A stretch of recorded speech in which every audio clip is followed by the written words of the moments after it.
Good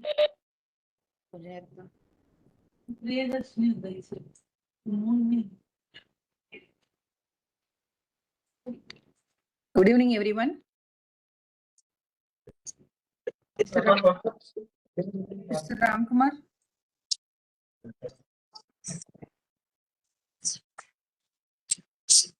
Ramkumar, sir. Yes, can you hear me? Hello? Yeah. Yes. Shall we start the session, sir? Yeah. So I straight away go on sharing my slides. Just a minute. Good evening, everyone. I request our faculty, Mr. Jagdishan, to introduce today's resource person of this session. Mr. Jagdishan, please. Yes, ma'am. Honorable Chief Guest, Mr. Kumar Ganesan, sir, respected Gachodi madam, dear colleagues and participants, a very good afternoon to one and all. It gives us immense pleasure to welcome you all to Day 6, Session 12 of the ATAL Faculty Development Program on Exploratory Data Analytics and Tools and Techniques, organized by the Department of Information Technology, Velamal College of Engineering and Technology, supported by AICTE. Today's session highlights the role of exploratory data analysis in e-commerce, a crucial process that involves examining customer sales and product data to uncover patterns, trends, and anomalies. The EDA serves as the foundation for understanding user behavior, enabling business to make informed, data-driven decisions that enhance sales, personalization, and overall customer's experience. We are honored to have our esteemed alumnus, Mr. Ramkumar Ganesan, as a resource person for this session. He is now working as a senior data scientist at Mobile D, Germany, largest automotive marketplace with over 14 million monthly users. Mr. Ramkumar leads impactful AI and ML initiative focused on improving user experience, including developing AI-powered conversational assist and real-time customer journey mapping systems. His contribution have significantly boosted user engagement and personalization accuracy.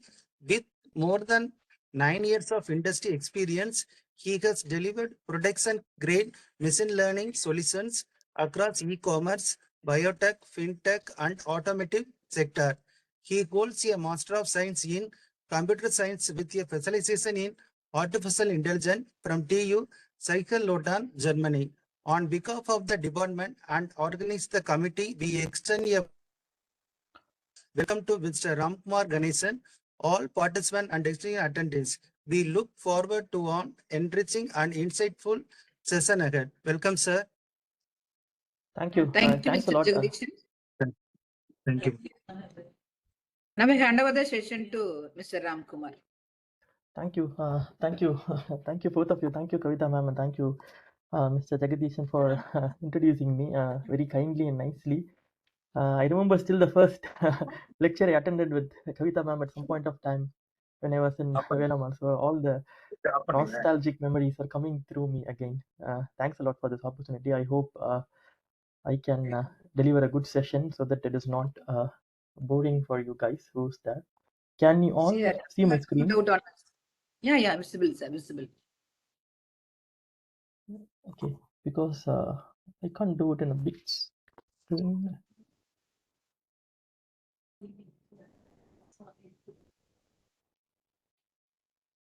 Changed in presentation mode, then it will be visible for everyone. That is what I'm trying, but okay.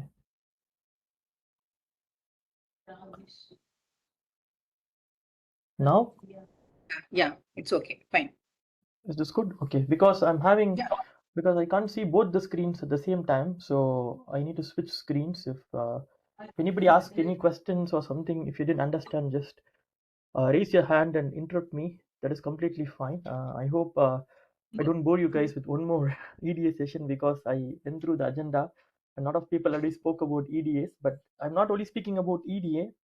In the end, I'll also show some real-time industrial use cases, what we developed using machine learning and AI, and how EDA helped us to understand how we need to solve the problem, which helps us to develop or to integrate and to run a production grade system or something. So this is the point. So welcome everyone, and thanks a lot for attending the session. As introduced before, I am Ram. You can call me as Ram. I'm working as a senior data scientist, or you can call me also as a senior AI engineer who is focusing on building machine learning and AI systems. Yeah, I have experience of 9 years in this field of AI and machine learning, where I did my master's in AI in Germany around 2014. So yeah, I try to explain as much as I can based on my acquired knowledge. So we will have the agenda. This is the agenda we would be focusing on. So I would start with why we need to do EDA. It has a lot of theoretical and statistical concepts, but we no need to dig deep into that. But I can give a quick overview what it means, how it helps us to uncover patterns in the data, or what kind of learnings we can understand from this data, or what kind of story this data is telling us. This is what EDA would be helpful for. We would focus on these kind of areas, and I can show you some examples what it means, and I can also explain you some of the EDA techniques what I'm using regularly in my day-to-day job to find some patterns in the data. And then we can also focus what this EDA means for a machine learning or for an AI system, what it means for it, because this both are not separate, both are like overlapped or intertwined with each other. So we could also focus on this area. And machine learning, and in last but not least, I'm working in e-commerce where we sell cars, trucks, lorries, everything online. So we are selling automotive things, automotive marketplace. So I also focus on my own use cases, what I develop personally inside my own company, and we can also discuss something there. And then some how we personalized contents for the user in the e-commerce using ML and AI. In the end, I can also go a little bit of conversational and hybrid AI. This is more related to developing chatbots or assistants or recommendation engines where we still use AI to personalize some things or some contents for the user. And in the end, I'll focus a little bit also on the ML ops. Like developing a system is one thing, and running the system, executing the system, productionizing the system, architecting such a system is a different thing. So I also focus a little bit on that, and then I can share some of the challenges and best practices what I learned over the period of time. And in the end, you all can ask any questions or feedbacks what you have. Just ask me, and then we can discuss in deep how to answer your questions. So this overall the agenda we would be focusing on. Okay, we would start with the introduction. So as I explained in the starting, EDA is important. EDA means exploratory data analysis. For sure, you all know it, but it is not only critical for e-commerce. It is also critical in all the real world applications where we are collecting the data. But anybody can say, or because I don't want the session just to be like I'm keep on speaking and you all just listening, but anybody can quickly comment or type to me like why you think exploratory data analysis is important for us or in any real world application. Can anybody answer this question to me either in the chat, or can also raise hand and speak? Both is okay.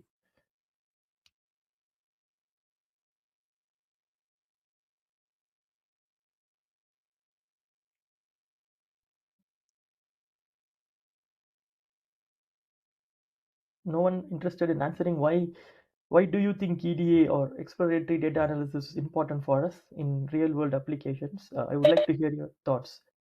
Give some time, surely they will answer. Okay. Participants, please, you can communicate through chat box. So the past 5 days we are keep on discussing about this EDA only. Anyone, please?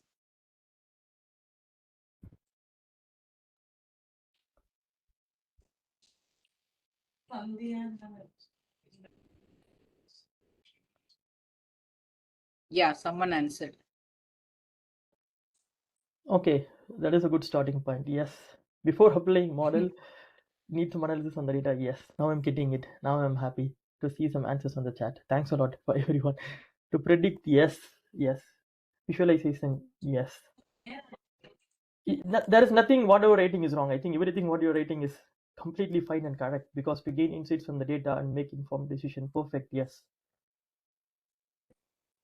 Exactly. So you already know why we are doing this. So that is exactly, already gave me the reasons why we are doing it, like to gain insights, to understand the data, and to find which model can fit in the data. Perfect. Yes, these are the main things we are doing. But from apart from this, what I also think it is helpful is sometimes the real-time data is messy and chaotic with a lot of noise. So for us, when we work in a research site or in the university or in the normal places, most of the times we get to work around with the data which is mostly clean. So if we understand, if you put some analysis on this data, for example, I'm plotting a scatter plot, or I'm doing a line graph, or I'm trying to find some patterns, that will be mostly easy to do it because the data is already clean. But for us, it is a little bit different. The data what we get is already noisy. For example, how can I explain this? We have the customer data recorded with us in the Google Analytics, and also we are tracking by using our own tracking system how the customer is engaging with our e-commerce platform, what clicks they are making, what product they are viewing, how many clicks this product has, and what is their time spent on each views of the items and these things. So sometimes this data is not very clean because it can be empty, it can be null, it can be like sometimes corrupted. So for us, it is also important not only to do an EDA, it's also to clean the data and make it clean. So we spend equally a lot of time in pre-processing this information before even applying EDA.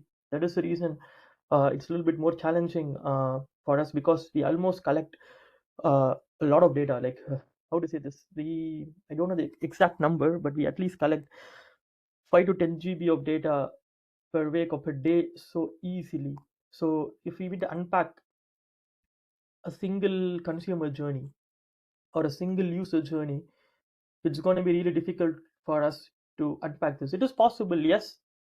Difficult in the sense, programmatically it is easy for us to unpack, but finding the right data which is clean from the noise, that is where the challenge is mainly there for us. So we focus mostly on how to clean the data and how to make it in an accessible way for us, in a consumable way for us, then we can apply the EDA.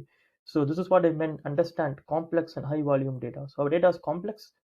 Complex in the sense it means it is not clean, it has a lot of noise, so we need to filter out the noise and only use the good data for us to find the EDA. Because if I apply the noise, then I started to find the patterns which is not really there in the business. Then I started to give wrong information to the product, and then we started to make wrong business informed decisions which will lead us in a wrong path. We don't want that. So that is the reason it's very important for us to clean the noise and have a nice and consumable, a well-oriented, clean data set.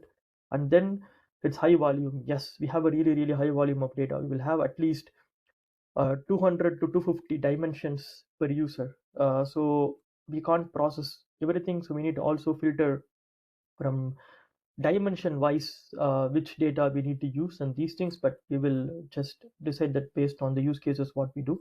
I'll explain that in the later part of the slide. And then we will also identify business opportunities from the data, what kind of business problem we have and how can we solve this business problem.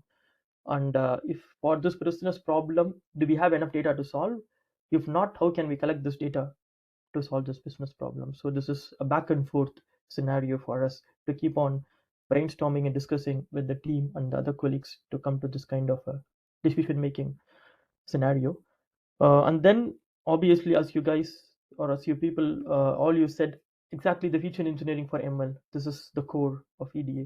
That is one of the main points. Like we need to develop a feature. For that we need to understand the data, we need to do the exploratory data analysis, to unpack the patterns and what is happening with the data, and then build a model.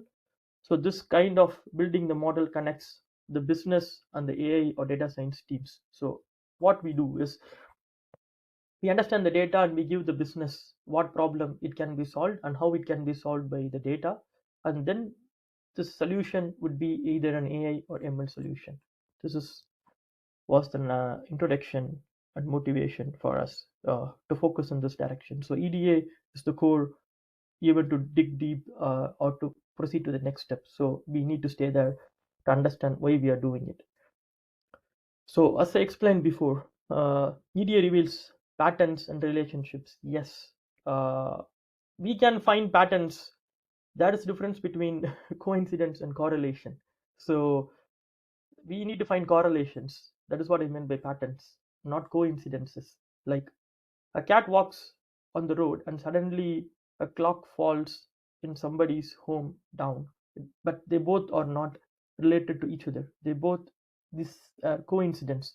The clock and the cat, they does not connect each other because it does not make any sense. Both is happening different places in different scenarios, so they're not connected. It is just a coincidence. It is not a correlation. The correlation is like, for example, I'm putting a lot of petrol in the bike and I'm driving long distance. So usage of petrol is high. I'm driving the long distance, so the driving of distance is high. This is a correlation. Yes.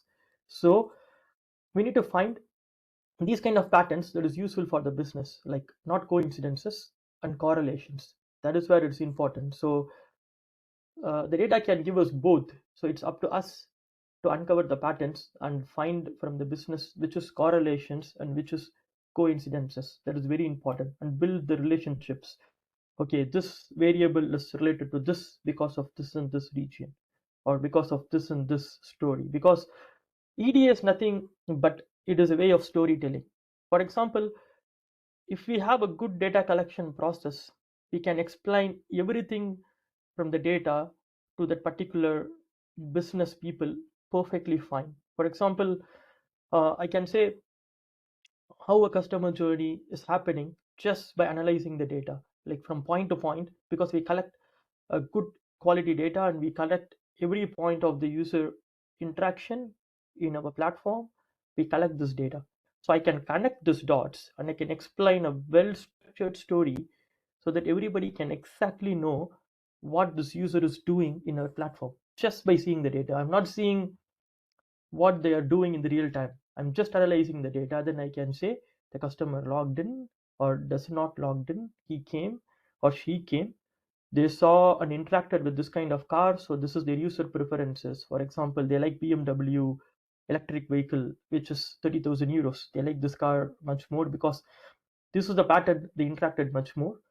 And then they spend a lot of time in this and this page. And then they contacted this particular person who's selling this car and they went out. So this whole story I can just illustrate or demonstrate just by seeing the data, because the data collection process is so strong for us. So the EDA helps us to build such a kind of story. So I did uncover these kind of patterns to explain the story to the business. Why I want to do this or why we are doing this is because the business does not know what is happening in the data side. So it's our responsibility from the industrial perspective that we need to explain this to the business so that they know what is happening, so that they can understand the consumer journey and to understand the pain points, so that where we can improve the platform or where we can improve the existing thing so that it makes a much better consumer experience for us. So this is the goal. So EDA is very important to understand this pattern, understand the story, and explain it to the business. And feature selection and hypothesis as well. And also it prevents garbage in and garbage out. As I said earlier, the noise is the garbage in. So we don't need to have the noise. So the EDA helps us to understand what is noise and what is correlations and coincidences, so that we can remove these things out of the data and we can focus on getting a clean data, which we can build a machine learning model, which helps us to deliver a result which we can use it in everyday activity in the business. One example what I gave is, which I'm currently working on, is called stock days prediction. For example, what this stock days means, like we have many dealers like Audi, BMW, Volkswagen, because all these German automotive dealers, they have multiple cars they wanted to sell, and they come and post in our e-commerce marketplace as a product thing. What Amazon is doing, Amazon you buy for normal products, but people need to buy car, they come to us. So think about this as a marketplace for buying cars. So we have all the big customers like Amazon, Audi, Volkswagen, BMW, Porsche, like you can name any big car brands. They come to a platform and they want to sell cars. They post as advertisements or listings inside a marketplace. So we want to predict how long it will take for them to sell this particular listing. So this is the model currently I'm working on. It is called as stock days prediction. It means when a dealer posted an ad, in instant he will get a update from his side. Okay, this model and this particular Audi model will take 25 days to 30 days to sell, because that is what is happening in the market. So it'll understand all the demands and everything, and it can predict what might be the best case scenario for this car to be sold. So it's giving the time to sell to the user, or to the dealer in this case. That is what I meant. So the landscape with us, like mobile.de is the company where I officially work. What we do, like what kind of landscape we have. As I mentioned, we have listings, we have new cars and used cars, we have transactional informations, as I said before, like how the consumer is contacting the dealer and what kind of messages they are writing. And they will organize test drive sessions, they will organize some in-person appointment sessions so that they can go and see the car, sit on it and drive it, and these kind of things. So we have all this data with us. We have like user interactions, the intent, like how they're interacting, their click streams, the reviews, the researches.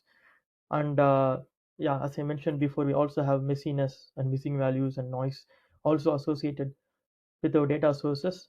Last but not least, in EU or in Europe, one of the main concept is privacy and GDPR. This rule is not there in India or Asia or anywhere. It's only there in Europe. It's called as EU privacy. Here, customer information need to be anonymized. That is very important for us. We can't know which customer is accessing who. So it will be X and Y for me. I can't see customers' address or phone number or anything, because they wanted to protect the customer's privacy, because in the whole of Europe the privacy is a big topic. So whatever we get in, whenever there is a possibility for us to store the customer personal information, we will anonymize it, and it will be stored in a place only a single person can see this, just in case if we needed to use it. So apart from that legal person, this person is from the legal counsel, from the lawyers, or these are the only person who is working in a company who has access to this data. Apart from them, nobody has. Other people who has access to this is only anonymized version, so they will change some information there, so that might be an alias person and not the real person, which is very similar to the real person, so that we need to protect the customer identity and from all sort of things. So that is very, very important for us. So that is also need to be done. So that is the reason I was putting that information here. Okay, now we will focus on few of the techniques, what I used or what I'm using every day. So as I mentioned earlier, data cleaning is a very, very important part. Like missing values is one thing. Usually we will use a lot of ideas to do missing values, right? Like we can fill it with 0, or we can fill it with mean, median, or mode approaches, like statistical approaches. Sometimes we just remove it out of the data because we have enough data, so we don't care if we can remove this, so that we have the data which is not missing, and remove everything with missing.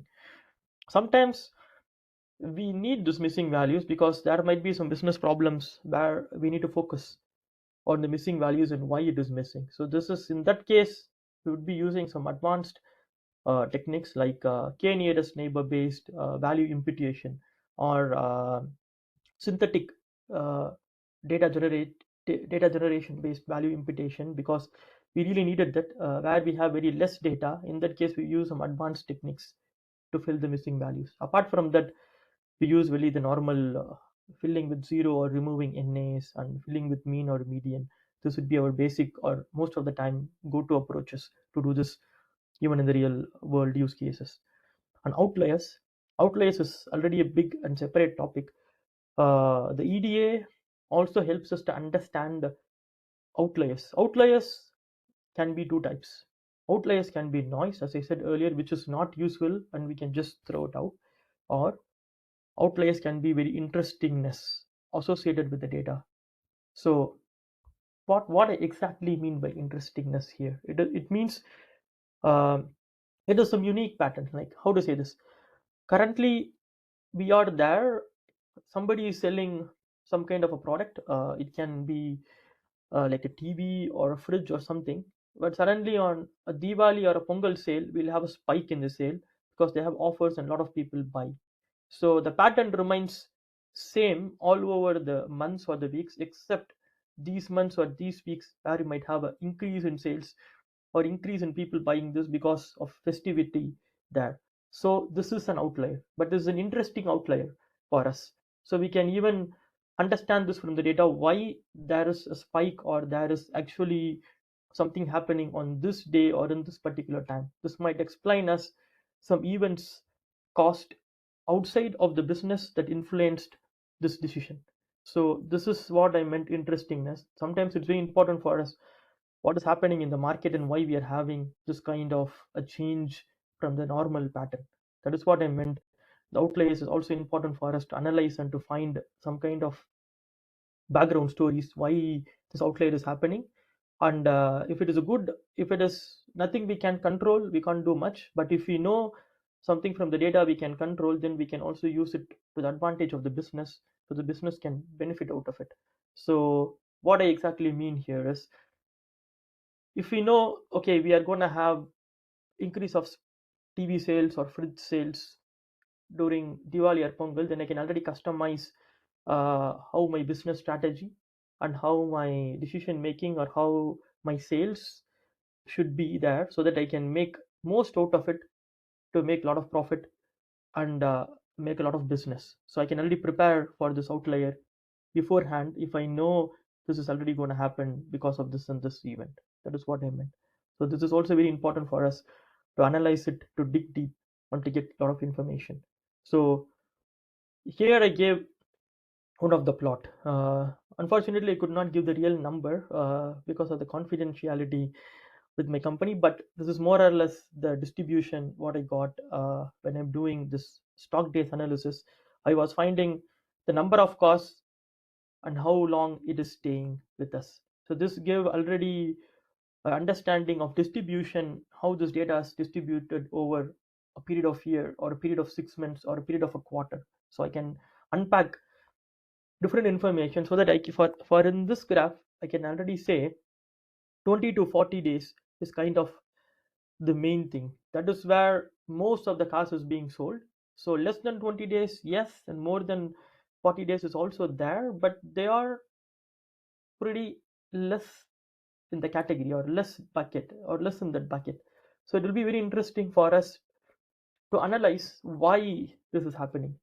Is this problem in the data, or is real possibilities as a problem in the data, or the car can be really sold in 10 days? If you think practically, buying a car online, it will not happen in 10 days. It will take more than 10 days. I know the business, I can say it for sure. Then why we have such a kind of data with us?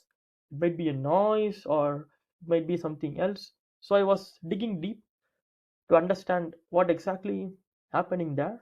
Then I get to know from the data that the people who's doing like the cars, why it is selling less 10 days is the people are just deleting their advertisements or their listings from us, even though it was not actually sold. So it is not actually sold, it is not actually bought. They're just deleting it because there is something wrong with the descriptions they gave about the car, because you need to give them good images, you need to explain the features, the functionalities that your car or your any kind of vehicle that you hold. For example, it has an automatic, it has a rear view camera, it has this and this feature. I need to be very specific and give as much as information as I can, so that when a user comes in, they get everything in one glance and they're really interested in buying this car. So these people deleted the listings, so they don't wanted to sell it. They didn't actually sell it, they actually deleted it because they found something is wrong, and they generated a new advertisement and they put it back again, and which actually sold in 20 to 40 days. So what the story says to us or to me in this scenario is, I should not look the data less than 10 days because it is corrupted, it is noisy, because it is not sold, it is just deleted for some other reason.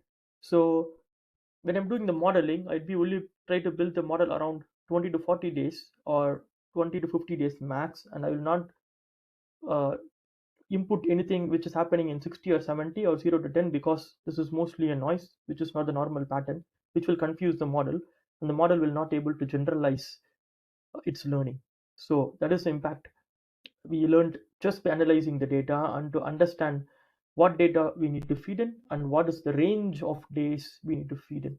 For example, this is one example I did recently in 2 weeks back, and this is how we actually went on and developing the model, which I'm still doing. But this is the point I wanted to make. Why, what kind of analysis I made to understand the data, and which helped me to understand how this feature is being skewed, or what kind of outliers this feature has, and how actually I need to input into the model.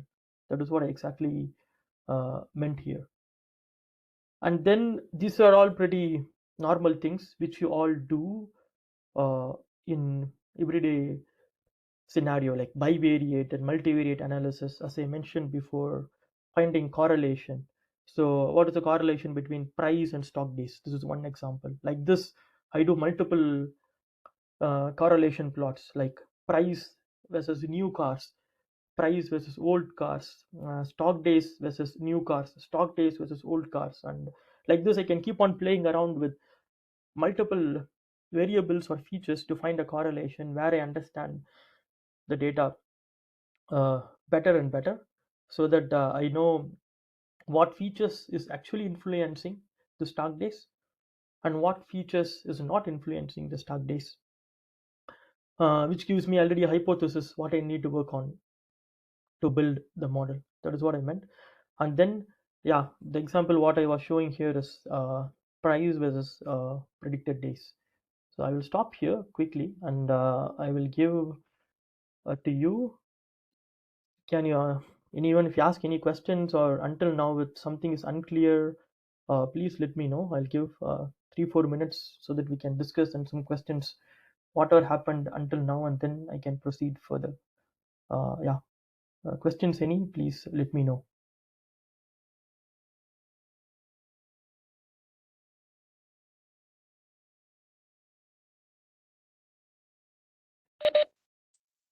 Participants?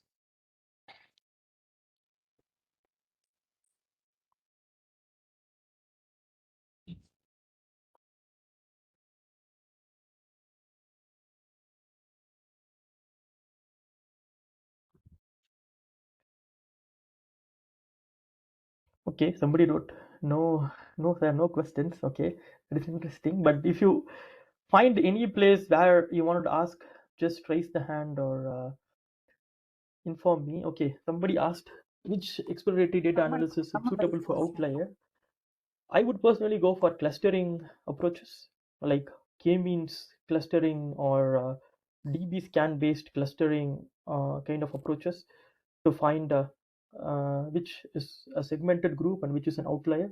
So I would focus on these kind of approaches to find what is outlier and what is not, Lokesh. And apart from that, nothing comes to my top of my mind. Sometimes I also use box plots, which is a very statistical oriented technique, which will give also a quick understanding in which range the outlier can be. And the distribution techniques like normal distribution or statistical approach based distribution techniques can also help us to find outliers. So these are my go-to approaches to find outliers in the data.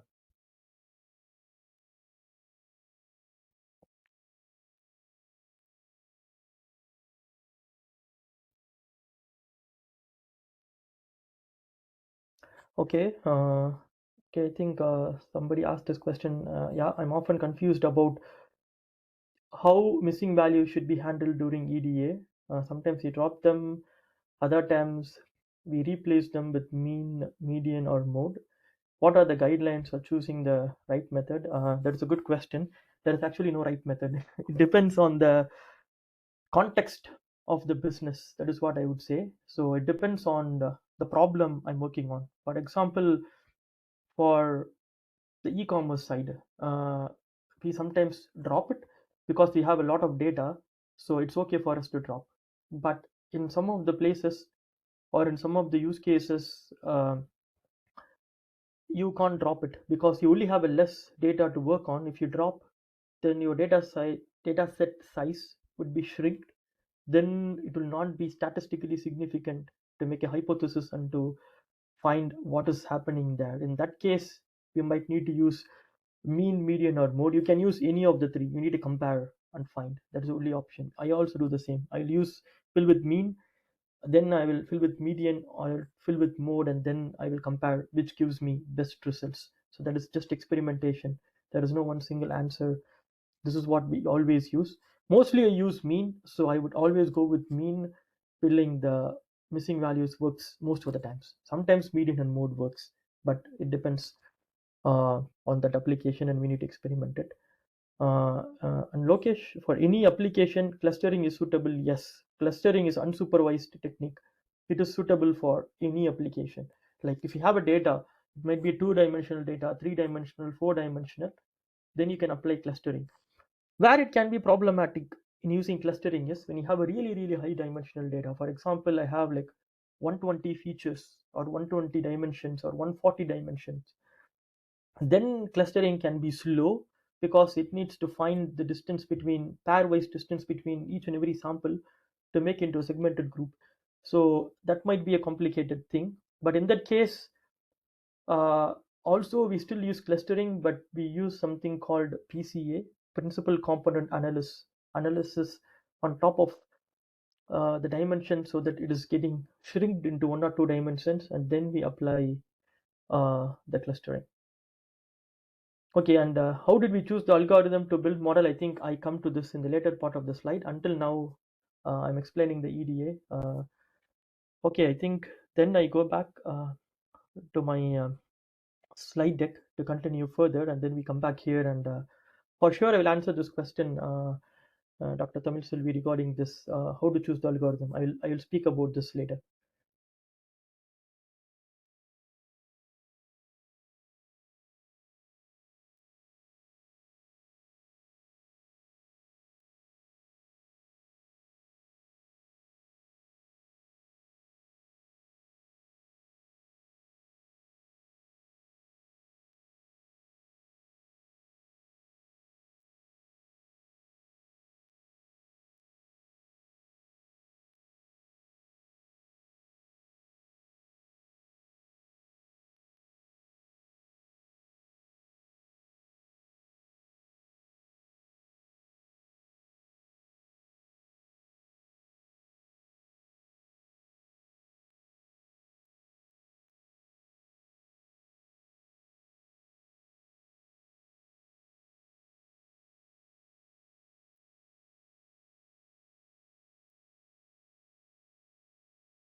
Hello.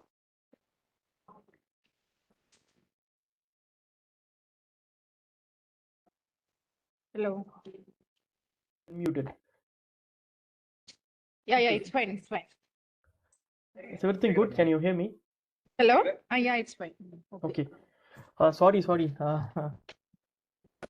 I go back again to repeat it. This is one of the important things. Yeah, here we did this customer intent analysis, like to understand what is the journey of the customer with our platform. As I mentioned earlier, we have inquiry. The people who comes in, asks questions, or come to the platform, just learn, engage with the platform or with the website, and try to understand what kind of products we are offering, and then write emails to the dealers sometimes, and this asks about the features and some newly arrived cars and a lot of questions, and they go back. So these people are, this will be everyone. This will be literally everyone. So for example, 1,000 people come in, all the 1,000 people will do this. But the people who's going for the next stage, who we call them as intent, test drive intent segment, or test drive intent group of people, they are in between. They are not in the very starting stage of their journey. They are in the middle of their journey, where they would like to buy a car or they would not. They still didn't make their decision, but they are in the process of making their decision. So they would do some kind of setup, like a appointment setup with the dealers to do a test drive. You as you all know, they'll just go and take the car and they will drive, and that is a free session. They will do it with multiple dealers, and they will check whether this car is according to their needs, according to their interest, and everything is perfect for them. Once everything is there, then it is good, and then they might think, yeah, this is good price, this car is good, and everything is good, and then they go for the next step of purchasing. If not, they will just leave out. That's it. And then they will be only there in that stage, or they'll completely go out of the platform because they didn't make up their mind. So if you see, there's 1,000 people, and the people who is coming to around is already half, around 500 to 600. The people who is making the purchase, it's around 200. So in this case, it is a little bit higher, but in the real world, the people who's making this is only 5 to 10% who's coming as a lead. So our main focus is pushing this purchase request as high as possible. So this customer intent analysis helps us to understand for us in which stage we have the maximum users, and how can we push them to the other stages. For example, how can we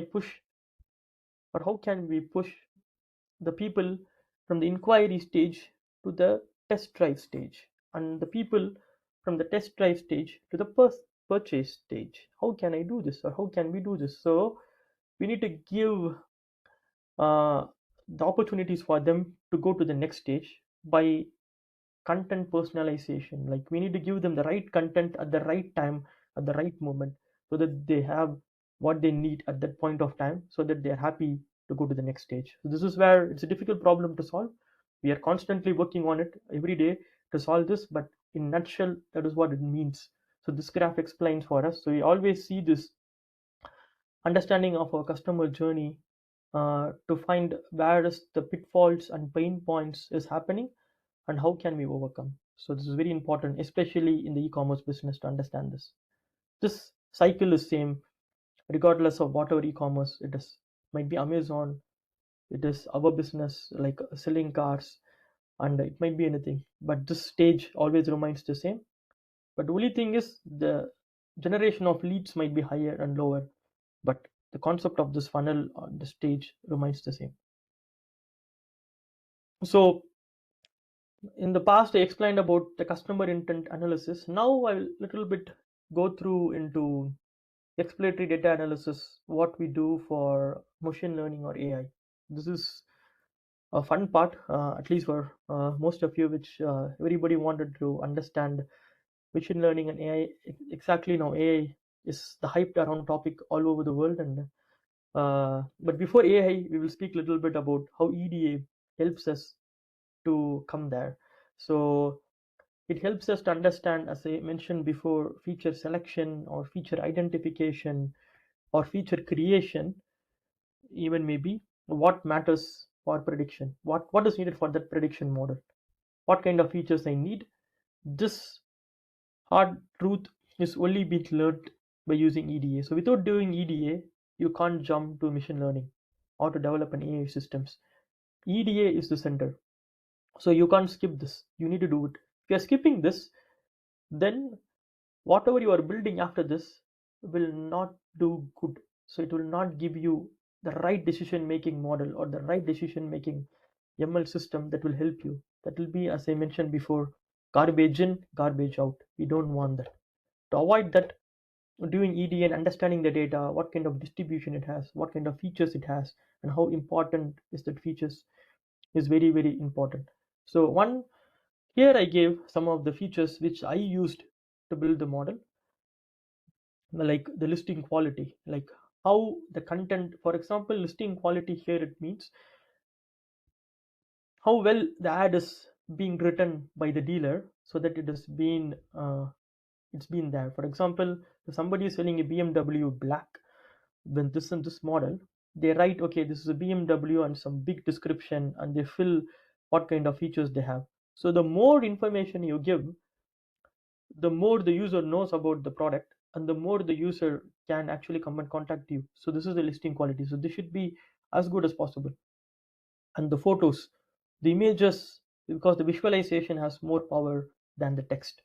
So the photos, what you take from the car is very important. So how good is the photo? What is the quality of the photo? And the age of the car, the brand, the mileage, the price. So these are the top features which I understood for the stock days prediction is very, very important.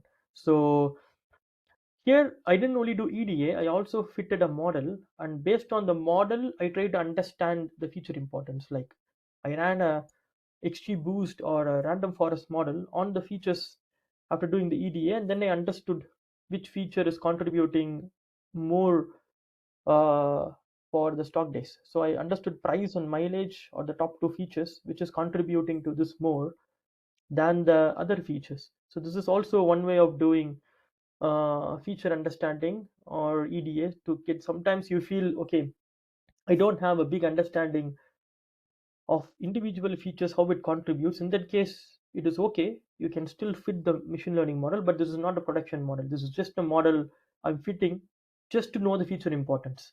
And after that, I know, okay, price, mileage, brand, age, and these are the top attributes. So then I go into the EDA or exploratory data analysis on these features to find the correlations, the relationships, the distributions, and what can we do to make these features clean and make it nicer, and then generate a feature engineering approach for these things. And then I will fit one more model, which would be actually a model which is fitted on a cleaner data. So this is also very important, like a back and forth technique. Do exploratory data analysis with the model.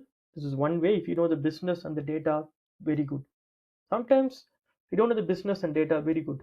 So I just fit the model. This model is just for me to understand what feature is contributing to the prediction, and then go back to the drawing board again to do the exploratory data analysis on those features which I found important, and then generate a good, decent feature set out of it, which is pretty good for us to solve the problem.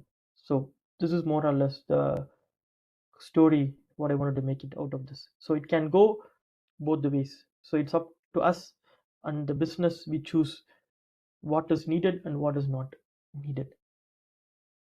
And last but not least, I will come back to this ML and AI in e-commerce, like what kind of models, what we are doing, or what kind of use cases we are trying to solve. So we have a regression kind of problem, which is the stock days prediction, which I said. We have a classification problem, which we are classifying the intent of the user, which I showed before. This user is in the orientation, who is only interested in inquiry. Second user, who is in the test drive mode, intent, but they are not sure shot lead, or they didn't make their mind whether they wanted to buy a car or not. So the last category is the people or the potential leads who's really interested in buying a car, so we need to make them count. So this problem is classifications. And we also one more problem. This is called as ranking, which is very interesting and also a little bit difficult for us to solve. Is ranking which products comes for this user. So every user has individual preferences. Think about you are having a Netflix and YouTube. So you go and watch a movie or a video, then you get recommendations which is similar to this genre or similar to this category, and it's also ordered in a specific way. So it should what should come first and what should come second and what should come third and so on. So this order is very important because the user has very short attention span when they are interacting with the e-commerce website. So if, for example, you go to Google, you search something, you only see the top 5 or top 10. You will not keep on going to third or fourth page to find your result. So that is what I meant by ranking. So same kind of approach is also important to us. So we have a platform, we search for a car, then we go, and then we keep on, we need the top cars or the very important cars which is strongly matching the user preferences should be there in the top of the page most of the times. That will help us to make better conversions, which will help us to have a better lead, which will focus to drive the business further, faster and better. So that is what I meant by ranking. This can be also called as recommendation engines if you wanted to call it. Yeah, as I explained before, I gave some use cases like stock-based predictions, price optimization, lead scoring, but we also work on a lot of other use cases which I could not put here, but I can explain you some things in the later part of the slides. Apart from that, it is selecting the model, building a model is one thing, and evaluating the model is also one thing, like error analysis, like root mean squared error if it is a regression problem, and ROC or AUC, this area under curve receiving operating characteristics. This applies more to a classification problem where you want to understand whether this classifier is good enough for us to classify in the real world production scenarios. So these things are also important, not only building a model, how this model actually learned, and what kind of pattern this model learned. And then last but not least is measuring the business KPIs. KPIs means key performance indicators, like whatever we drive from the machine learning from AI should drive this KPIs. What this means exactly is we have a KPI generate more leads. We have a KPI make the user engagement faster, for example. Then whatever model what I do will somehow directly or indirectly contributes to drive these numbers. This is what I meant business KPIs. So the stock days prediction will show the exact stock days for the user to sell. This is from the dealer side, so that they know in which page they need to put their car so that it can get maximum traction, so that it can be generate more leads. So it is driving the lead generation KPI. So lead scoring, as the name suggests, also drives the lead generation KPI. So whatever AI system, whatever ML system what we are building, it should be benefited for the business. So they define some KPIs and we try to build model which is contributing to this KPIs, so that this KPIs can be in very healthy numbers, because the management or the business, the people, the CEOs or CTOs, they can't go and check every individual model to see what it is doing. For them, they only check this business KPIs. So they see the business KPIs, okay, this is healthy and this has been contributed by this and this and this use cases. That is what they see. That's it. So that is the reason we have this in the business, and it's very important for us to always contribute towards this. But in the research or in the university side, it works a little bit differently, where you try to focus more on the research, building hypothesis, and focusing more on model development and what kind of model solves what kind of problem. Here we will focus on that, but in the end we should also focus on business KPIs. If it is not connected to business KPIs, then we can't do something like that, because it is not useful for the business from industrial point of view. So I will come with personalization, like what we are doing. As I mentioned before, the recommendation systems learning to rank, real-time personalization using intent data. These are all personalization techniques we use in our e-commerce page. One example, everybody uses Amazon. You go and buy a product. Next time if you go and log in, you will find, okay, these are the similar products you might be interested in based on your previous buy. So this is actually a machine learning system working in the background who understands the user's past behavioral interactions, and based on that it can give recommendations what is happening now. So this is what I meant. So this is very, very important in e-commerce, because every touch point what the customer is making, it should be relevant, the content should be relevant for their journey. If it is not relevant, then they will churn out. What is churn out? They will drop off. So they will drop off and then you will lose them. If you lose them, it is not good for your business. So you need to make them more engaged, stay with your journey, stay with your platform. For that you need to deliver them the right content at the right moment by understanding their behavior. So this understanding their user behavior can be done by using machine learning and AI. This can help us to develop a model which understands or learn from the historical behavioral patterns, and it can predict what comes in the future. This is more or less the case what we are trying to do, and there are different ways of doing it. So in the starting we only used machine learning systems like random forest, XGBoost, deep learning kind of algorithms, and now Gen AI is taking a lot of center stage. So we're also using Gen AI kind of systems to do personalization, which I can explain in the further slide decks. So as I explained, we are predicting this intent prediction. Yes, the user is interested in, I gave an example of lightweight travel backpacks, just so everybody can get it. But the real world use cases, as I explained earlier, we are predicting what intent this user has: inquiry, test drive, or some other thing. So this intent can be predicted by ML systems. And dynamic selection, what product this user is interested in. This can also be done by recommendation and ML systems.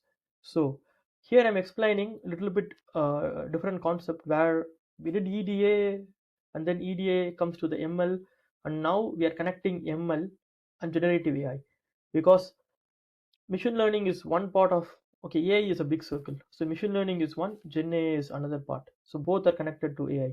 So machine learning we are using, we are not completely disregarding it. We are using the basic machine learning and deep learning systems to build recommendation engines to understand the intent.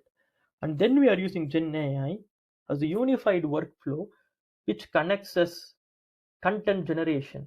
What it means, like for example, you know what product you can recommend what product the user like, but how can you change the description dynamically? Like, okay, you, for example, you like a car, this car has this and this feature, it is awesome. This is a human like description generation dynamically done by Gen AI. Content creation, like pack lighter, travel cleaner, these kind of tag words, labels, this can be generated in runtime based on the user needs. Like this user is interested only in sporty cars, so give him sporty description and only show him sporty cars. So this recommendation is generated by the recommendation engine, but the description which is associated with the sporty car is generated by Gen AI. So we are leveraging the power of machine learning integrated with Gen AI, so it both joins together as a powerful force to deliver a very strong system. That is what I meant. That is what we are using now currently to make our personalization stronger and smoother and better. So what does it mean for us? As I explained before, ML, pattern recognition and prediction. Gen AI, it generates text, image, and it gives conversation style descriptions whenever it is needed. ML recommends, Gen AI explains. Exactly. That is the point I wanted to make. ML, machine learning, recommends or predicts. Gen AI explains to the user why this recommended product is suited for you, why this prediction suited for you, why this prediction is made in a human understandable way. We can't say them, yeah, we are predicting this because you have a 90% accuracy rate, or this is a 90% probability. That is what the model shown. They don't care. They don't understand. We need to explain them in a human-oriented way. We are recommending this because you watched or you browsed for BMW this, so Audi this model fits you because it also has same kind of heat sensors and blah blah blah kind of features. So this is what this Gen AI helps us to get. ML feeds, as I said, it's unified workflow. ML feeds Gen AI for richer or for nicer user experience. That is the point. So this is the screenshot exactly from a business. Sorry, it is some things in German. This is we are in Germany, so I think our language is German. I can't translate this. Forgive me for this. So, but the concept is same. Like here, based on the make and model which I have, I'm giving recommendations which I'm showing you in the box. So these recommendations are generated by using recommendation system and Gen AI based system together. So the cars which is shown here, or the make and model which is shown here, this is generated by the recommendation engine which I built. And then we have a Gen AI system which creates this tag, like it says stable Fahrverhalten. In English meant it is like a stable journey. It is like a harmony journey. It is like a very good journey. It gives this kind of tags which is user understandable way. So this tags are generated by Gen AI. So we use power of machine learning put together with Gen AI to make a better system. So this is what is happening. And then this, I will explain it later. This is our conversational chatbot where the user can click and they can ask questions like, I have a family of 3, what car I need to buy? This is my budget, what car I need to buy? This is my transportation needs, what car I need to buy? So this will give the user already what is suited for their needs and what car they should buy. So this is a conversational assistant which will explain deeply in some part of the slides later. So as I explained in the past, this is exactly the real-time use case what we are using. Here we are giving alternates like recommendations for the make and model. Here the make and model is Abarth Grande Punto. This is a make and model. So for this make and model of this car, what can be the recommendations? So this recommendations of Ford Fusion, Skoda Rapid, Peugeot, this is generated by the recommendation engine, but the tags or the text field which is on the bottom, this is generated by Gen AI, as I said before. So if you go through the hybrid recommendation engine, this is the work, this is the process, or this is how it works. It has user input, context, make and model information, everything, and then the machine learning code is there, prediction and ranking. It uses feature engineering. It uses user profiling, like user learning the user features, learning the input features from the cars, and based on this it is giving what is the right car for the right user. This recommendation engine is a deep learning based engine, which is a traditional machine learning approach. But the orange box here, the Gen AI features, this tags which is generated, this is done by Gen AI. It says this is a budget car, this is a high-end car, this is a sports car, this is an adventurous car. This kind of real-time text generation, this is done by Gen AI model. Currently we are using Gemini 2.5 to do this, but we are also comparing some other models to do which is best here. This is one example what we done, and now we are presenting this to the user, and the user clicks and engages more because he gets and understands this car better, because we are giving the information, the text, the human can understand and not very technical. That is the point. So this helped us to drive much user engagement and lead. This is what happened. So now I'll come back to the conversational AI assistant or the chatbot. So this is also the chatbot which I showed, which also drives this personalization factor. Again, sorry, it is in German. So what it means, the first question is, which car suits my lifestyle? Show me black family car under 30,000 euros. And third question is, help me to find the pros and cons of a electrical vehicle which is and with the petrol vehicles. So these are the questions people can ask to our own chatbot. This is a very customized chatbot, or I would say an agentic AI system, which uses a multi-agent system to answer the questions given by the user. So it uses only the information from our website and our own data sources to answer. So it is like a closed system. It will not go to web and to refer and to give something else which has come from our competitor or something else which is not related to us. If it is coming out of the scenario, it will say I don't know or I can't answer. So it is a closed system. It will only answer based on the knowledge base what we created. So see on the right side, you can already see this. We have an agent. Like think about a supervisor agent is a receptionist, listing retrieval agent like an inventory manager, orientation agent is a car expert. So the receptionist, if you go somewhere, the receptionist is the one who engages with you the first time, sharing pleasantries, would be saying, how are you doing? What is your reason why you came here, and these things. So these kind of direct queries would be asked by the supervisor agent. The supervisor agent controls the manager, inventory manager, and the car expert. So if somebody asks, show me this and this car under this and this budget, then it will call the listing retrieval agent to get this information and it will display to the user. Or somebody is asking me, compare BMW i5 with Audi Q4. Like it is asking me to compare two cars, then it will call the orientation agent, which can help them, or a car expert, which can help them to compare the pros and cons of the car and give the information. So this is what happening. So this is multi-agent system. The supervisor agent controls the other two agents, the inventory manager or the listing agent and the orientation agent, and coordinates both and gets the answer, summarizes it, and give it in a user understandable way. So this is a multi-agent system currently we are using inside the chatbot, which drives faster leads, better experience for the user.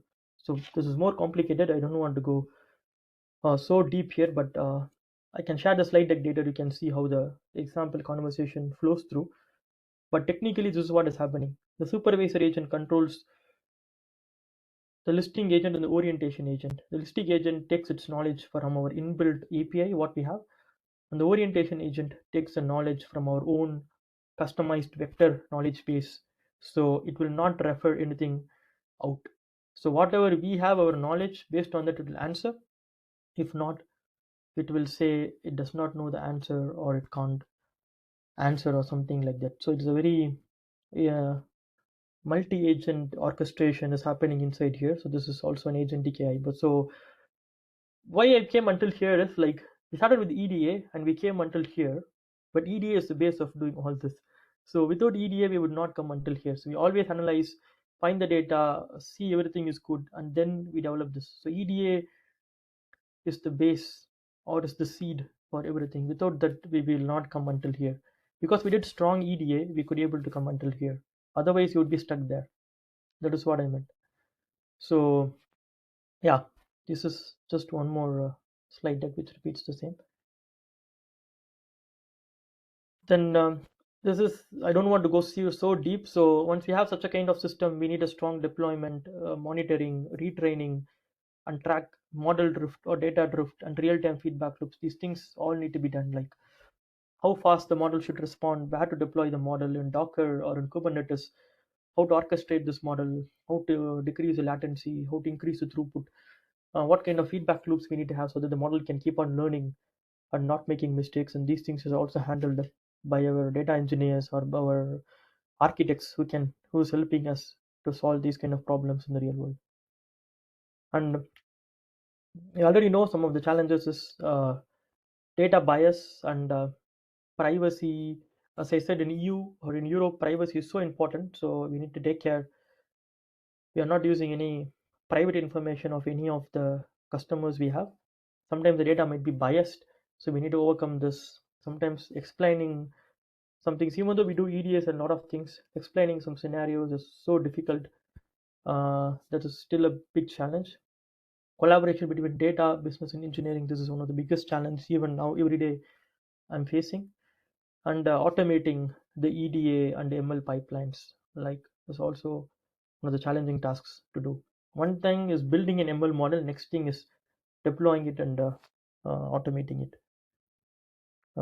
Yeah, so I try to put everything in a consolidated slide, like why EDA is there and why ML is there and why personalization and how first how EDA, for you the 3 key points is why EDA is important and how EDA is connected to ML and AI and how ML and AI is connected to personalization and e-commerce and how this impacts the business. These are the 4 steps. That's it in the end. So everything is revolves around these 4 steps. So this is more or less the point. Yeah, I think I don't want to go so much boring you. Please let me know if you have any questions.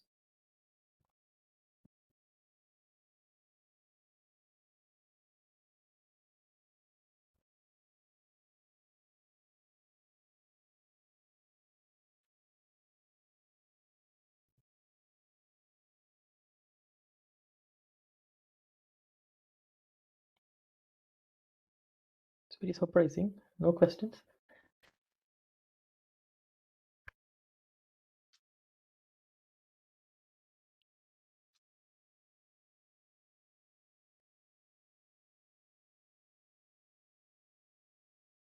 Okay, that is a good question. Like data analyst, data engineer, and data scientist, they have their own overlap, and they also have their own separate things. Data is the connecting factor because they're all good in writing SQL queries and these things and getting the data what they need. Where they differentiate themselves is a data scientist or an AI engineer builds the AI and ML model, which a data engineer or a data analyst will not do. A data engineer will only focus on building a consumable data lake or a data source which a data scientist can consume or use it. So data engineer and data scientist and data analyst all need to work together, but with different roles. Like data analyst helps us to prepare the dashboards, the business KPIs based on the result what is coming from my model, and data engineer will build the base, will build the data what I need to access to build the machine learning model. So this is how these roles are separated. There are some overlapping skills and also non-overlapping skills. Sorry, anybody want to speak?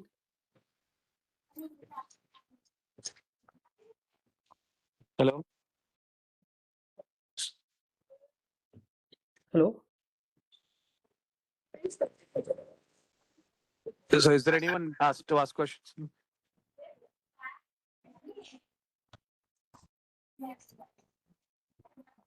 Shall we? Okay. Shall we wind up?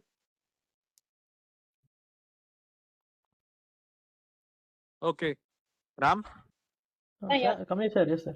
Yes, Ram. Okay, Ram. It's, thank you so much. Thanks, Ram.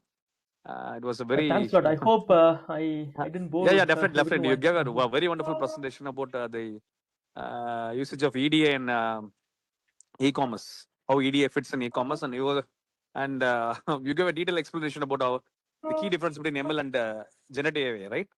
And it was Yes, very wonderful. because I felt that was important. Yeah, definitely. In industry perspective, especially in e-commerce domain, right? How generative AI Yes. nowadays helps us to retrieve all those Yes. decisions and all those things to the users. Yes. Because it was a Yes. very, very wonderful explanation, and I hope so. All the audiences might have got benefited from your lecture. Thanks for very patiently elaborating your findings and your work. I would say sharing your work, industrial work experiences to the audiences. Thank you so much, Ram. Thank you so much for giving me the opportunity, because I just explained what I was doing. So this is basically a try to put so that they can get some insights what is happening in the industrial sector. Definitely. Actually, it is an eye opener for us, for all academicians, right? We are doing some theoretical research now. Your insights from industry definitely will put us on right track on research. Thank you so much. Thank you, sir. Thank you, Kavita ma'am, also giving me the opportunity. Thank you, Ram. Okay, then thanks everyone, and yeah, if you have any questions, you can still write me an email or something, and I think Kavita ma'am or Kamaleshwar can share my email. And thank you everyone, and have a nice day then. See you. Once again, thank you. Terry will share the mail ID. Yeah, Bye. thank you.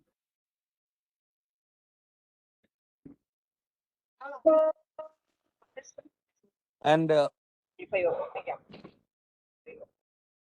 yeah, sir, please, sir. Come in, yes, ma'am. I would like to invite Dr. Femilda. sir. Joined? Ma'am, Femilda, ma'am. Joined? Join. Joined?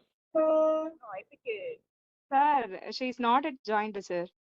Okay, okay. We will wait. We'll wait, We'll ma'am. wait We'll for wait. some time, sir. we will test Yeah, the sure, session sure. at 5 o'clock, Yeah, sure. sir. Let's Yes, do the yes, session ma'am. at 5 Sure. o'clock. Sure. Yeah, 10 minutes break. Okay.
Good evening, participants.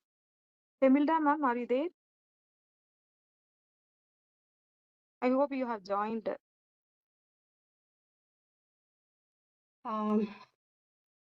Good evening.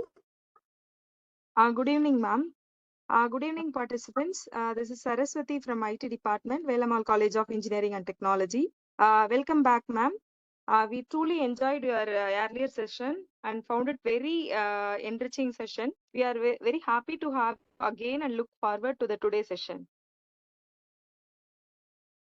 Okay, thank you ma'am. for the You can continue the opportunity. session, ma'am. Okay, thank you. I will share my screen.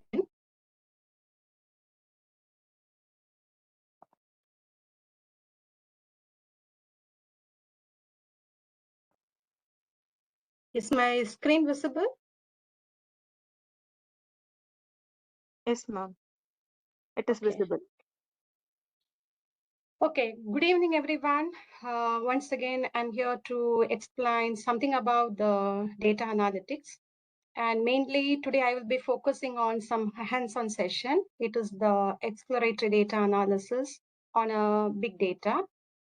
I gave some overview about what is a PySpark and how PySpark helps for distributed data processing. And this is one of the important tool which helps to handle big data. So here you can see the official website of PySpark. It gives the description about what is PySpark and its overview. Say, for example, PySpark, it is the Python API by Apache Spark, and it enables you to perform real-time large scale data processing in a distributed environment. It uses Python. That's the advantage, because many of us here should be familiar with Python. And also it provides a PySpark shell for interactively analyzing our data. And this PySpark, it supports many features like Spark SQL, the data frames, the structured streaming, and it supports the machine learning. So just you can look at this. And maybe you can use this particular website to know more details about it. Okay. So today, data analytics, I will be using one of the data set, which is actually a big data, not too big, but it is comparatively big. It is taken from the NYC data set. Actually, it is the trip record data. And when you look at this website, there are so many information available about the data set. And also it includes different types of data set. Okay, for example, you have the CSV file, lookup table, and we have the PACI file that we will be using today. And when you see the record data, there are so many data available. Maybe for 2025, for each month, the data is available. And all the data here, you can see it as a PACI file. And as I discussed in the session 8, this PACI file is much helpful for the distributed processing, because it compresses the actual file and it helps to handle big data. Okay, so we will be using one of the PACI file from here. And for the data set includes many information from different years. Okay, so we have the information from 2009 until 2025. So I'm going to use one of the data set, which is actually from 2019. There is no specific reason why I picked this data set. Just I picked a 2019 data set, and it belongs to the month January. Okay, so we will be exploring this data set, and I'll try to show you some analytics, some machine learning analytics. And okay, so I was looking for any Kaggle pages which has already done some analytics on this particular data set. Yes, they have done, and they have used the same data set. For example, yellow trip data 2019, and 01 stands for the month January.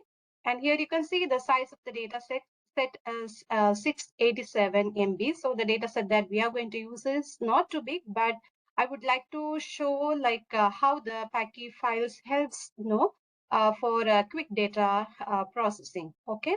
So maybe you can refer the Kaggle if you are using a CSV file, but I'm going to work with a PACI file today. Okay, let me open my Google Colab. Hope everyone is familiar with Google Colab. Google Colab is a platform provided by the Google, and it offers services for machine learning or for any data analytics. You can use it. So you can run programs in Python, or you can have many or that like R, you can use the PyTorch. You can use anything over here and you can solve your task. So in this platform, actually, I'm not going to choose any hard run type. Actually, I'm using Google Colab Pro Plus. So it has the flexibility to choose all the types of runtime. So for example, I can choose CPU or GPUs, and GPUs, I have many types of GPUs, and TPUs also I can access. But I'm going to use a kind of numerical data. So I'm not going to use any deep learning processing. So just I stick with the CPU today. And I would like to show like how CPU is used by this particular data set and how PySpark supports to do a kind of parallel processing. Okay. So for first, I just installed some of the packages. For example, this package I have just imported because this cell resets. I have given some description so that it would be easy for you to follow. This cell resets the environment by removing all Spark related variables, because I was working with Spark and sometimes it was throwing some error. So just I install this so that anytime I run this package, it will be resetting the environment, and it will remove all Spark related variables to ensure a clear execution before running the notebook. I have already executed this notebook because I don't want to waste time in spending the lecture for the execution. So just I have executed this, and then I have two other lines. One is for installing the Java, okay, and the another one is to install the PySpark. This is for installing the PySpark, and this is for installing Java. So this two line setup ensures that the Colab environment has the necessary Java runtime and PySpark Python library installed. So actually, this PySpark, even if we write the code in Python, it uses Java platform.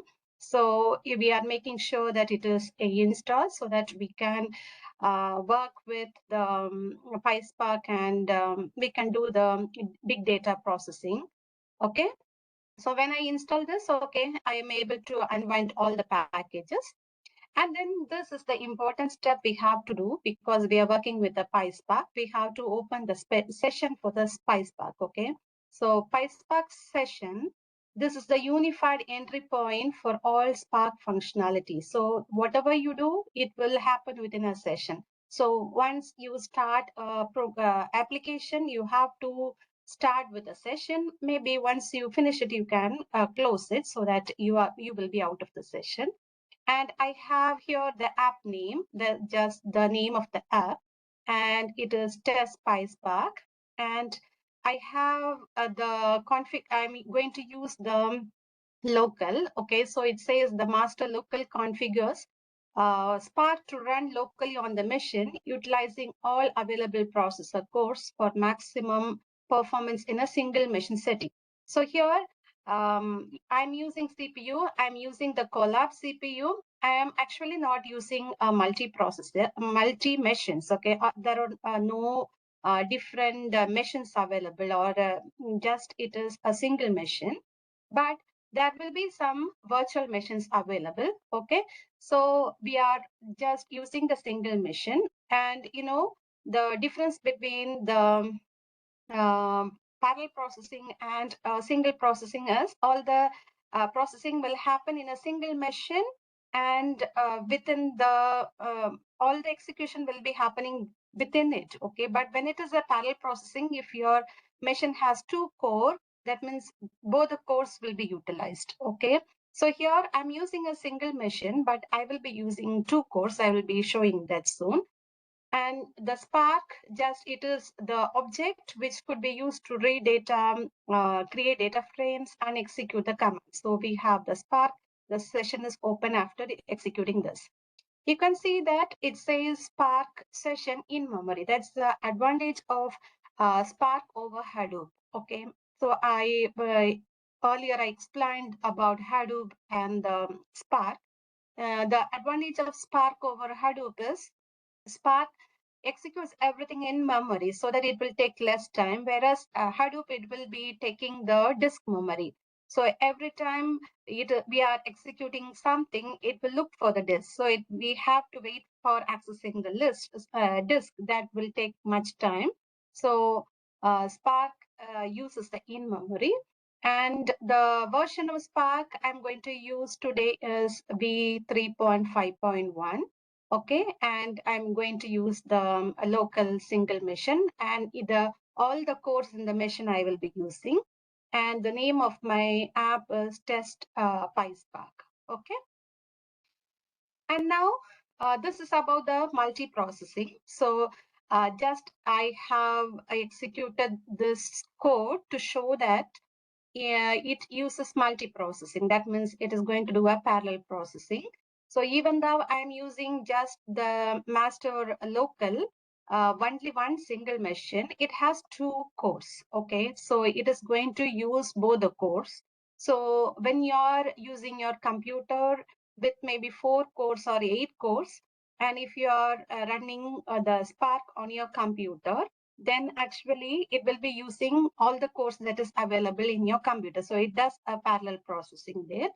And for that, I'm just importing the multi-processing package, and then just I'm trying to use all the CPU, okay, cores in the CPU. So the CPU I am using, it has only two cores by default. So Google Colab, when I'm choosing my runtime as CPU, it gives me 2 cores by default. So all the 2 cores will be used by PySpark. Okay, so just here it shows the number of cores available in the CPU. Okay, and then I have to check if all the cores are going to be utilized by PySpark. So I'm here checking the number of partitions Spark will create by default. So I'm going to check the parallelism. So because I have 2 cores here, so when I print the default parallelism, okay, it is going to actually use the cores. Okay, so all the 2 cores it is going to use. That means whatever data set I upload, it will be running the task in 2 cores. Okay, so my data set will be available in 2 cores, and it will be using the full in memory of both the cores, and the processing will be happening. Okay. Okay. So this is the single line of code that we are trying to use a Paki file, right? So this is the Paki file. Paki file is nothing but our data set, which is in the format, in another format. And here in Paki file, the advantage is the data set will be compressed and it will be available. So it's not going to give more network problems, no? When we need to transfer our data set over the network, for example, if it is a CSV file, the CSV file will be using much storage, okay, and also it will take more network network resources. Okay, so during the transmission and the data set will take more network resources, but Paki file will be using less amount of resources for storage as well as for the network traffic. So here we are using Paki, and whenever you are using big data analytics, you have to, it's better that you work with the Paki file rather than working with a CSV file. Loading a CSV file itself will take long time. Okay, so we have to use a Paki file, and I have chosen it from the NYC Yellow Taxi data from a public cloud storage link. I have shown you the link. So from that, I'm taking it. And just I try to understand about the data set. Okay, so what are the rights we have on the data set? We can rewrite on the data set.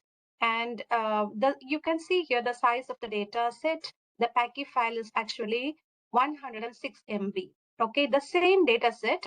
That's the reason why I was trying to see whether anyone has worked with the CSV file of the same data set. Okay, so just when I see here in the Kaggle, the same data set is used as a CSV file. You can see here the data set size is 687.09 MB. Okay, but when this file is converted to a PACI file, okay, actually it just uses 106 MB of data. Okay, so you mean like no, it's compressing a lot. Okay, so this kind of compression is helpful for data storage and for the data transmission so that the network is not being wasted. Okay, and okay, that's the reason why I wanted to add this command, okay, to say how much compression is happening on a PACI file. Okay, then I just installed all the tools that are required for the PACI.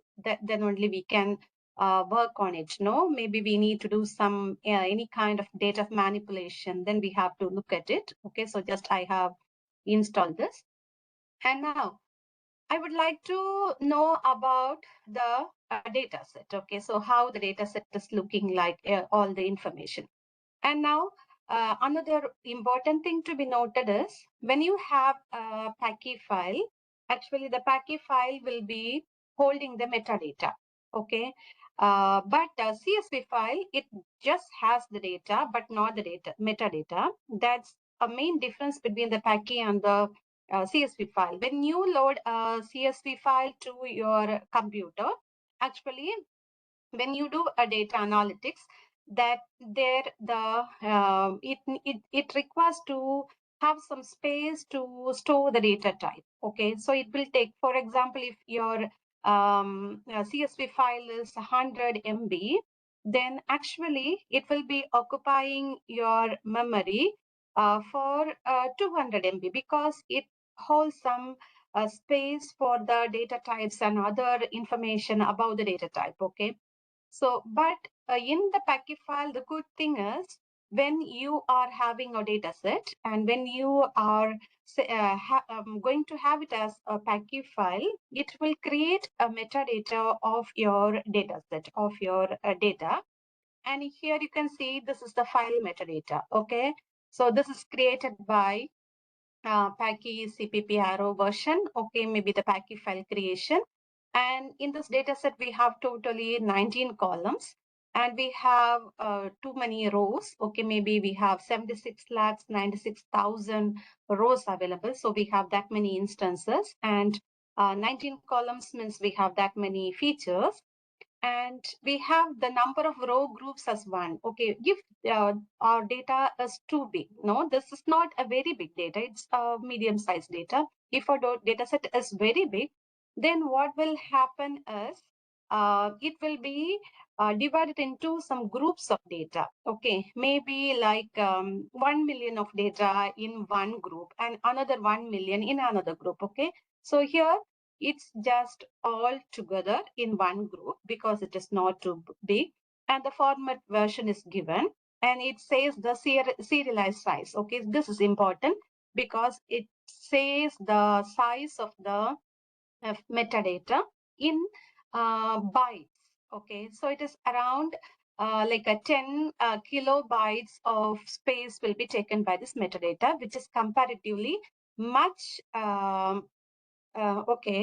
which is comparatively much smaller than our CSV file.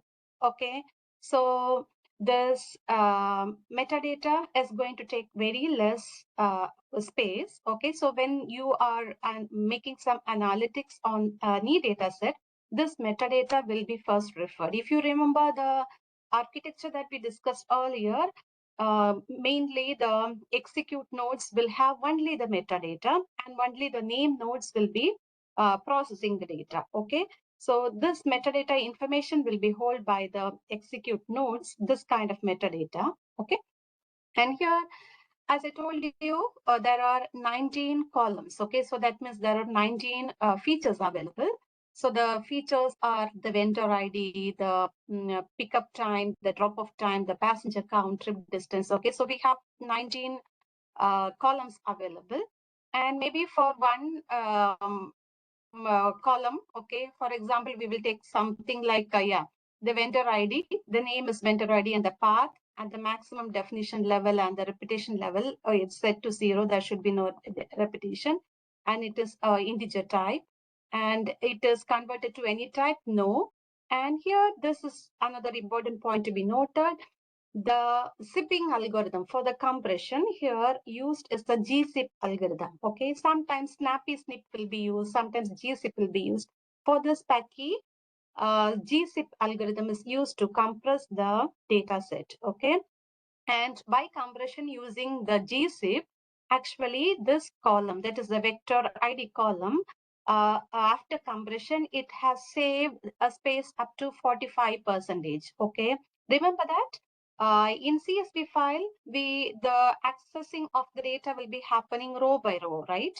We need to look for something. We look for each row. Okay, even if we are looking for a specific column, it will be accessed row wise. But in case of this packy files, it will be accessed column by column. So that's the reason why it shows like how much space it's saved by zipping a column. Okay, so here by zipping this column, it's saved up to 45%. This will change for each column. Okay, for it has saved the space by 56%. Another maybe, yeah, here just it saved the space only by 12%. Okay, so just this is to show that the packy file will come with metadata, and the metadata, a packy file is actually zipped. And in this data set, the compression algorithm behind it is gzip. Okay, and it has zipped or compressed our data in a marvelous way. Okay. Okay, now just I try to print the schema. Okay, schema, again, it's like the describe. In CSV file, we like to describe a file, right? So description will give you the type of the data. So here, just the type of the data. Vendor ID, it says that it is long. The data type is long. And here the time, it is the time stamp. It's time data set. And here the passenger count is double, and we have some string. Okay, and we have another some strings, doubles. Okay, interchangeably. Okay, so you can understand the type of data. And nullable is equal to true. That means that maybe if it is false, that means that particular field is mandatory. Okay, there should be, for example, if it is a student ID, okay, if you are maintaining a student database, it's the key in the database, right? So the key will not be repeated and it should be available, okay, to access the data set.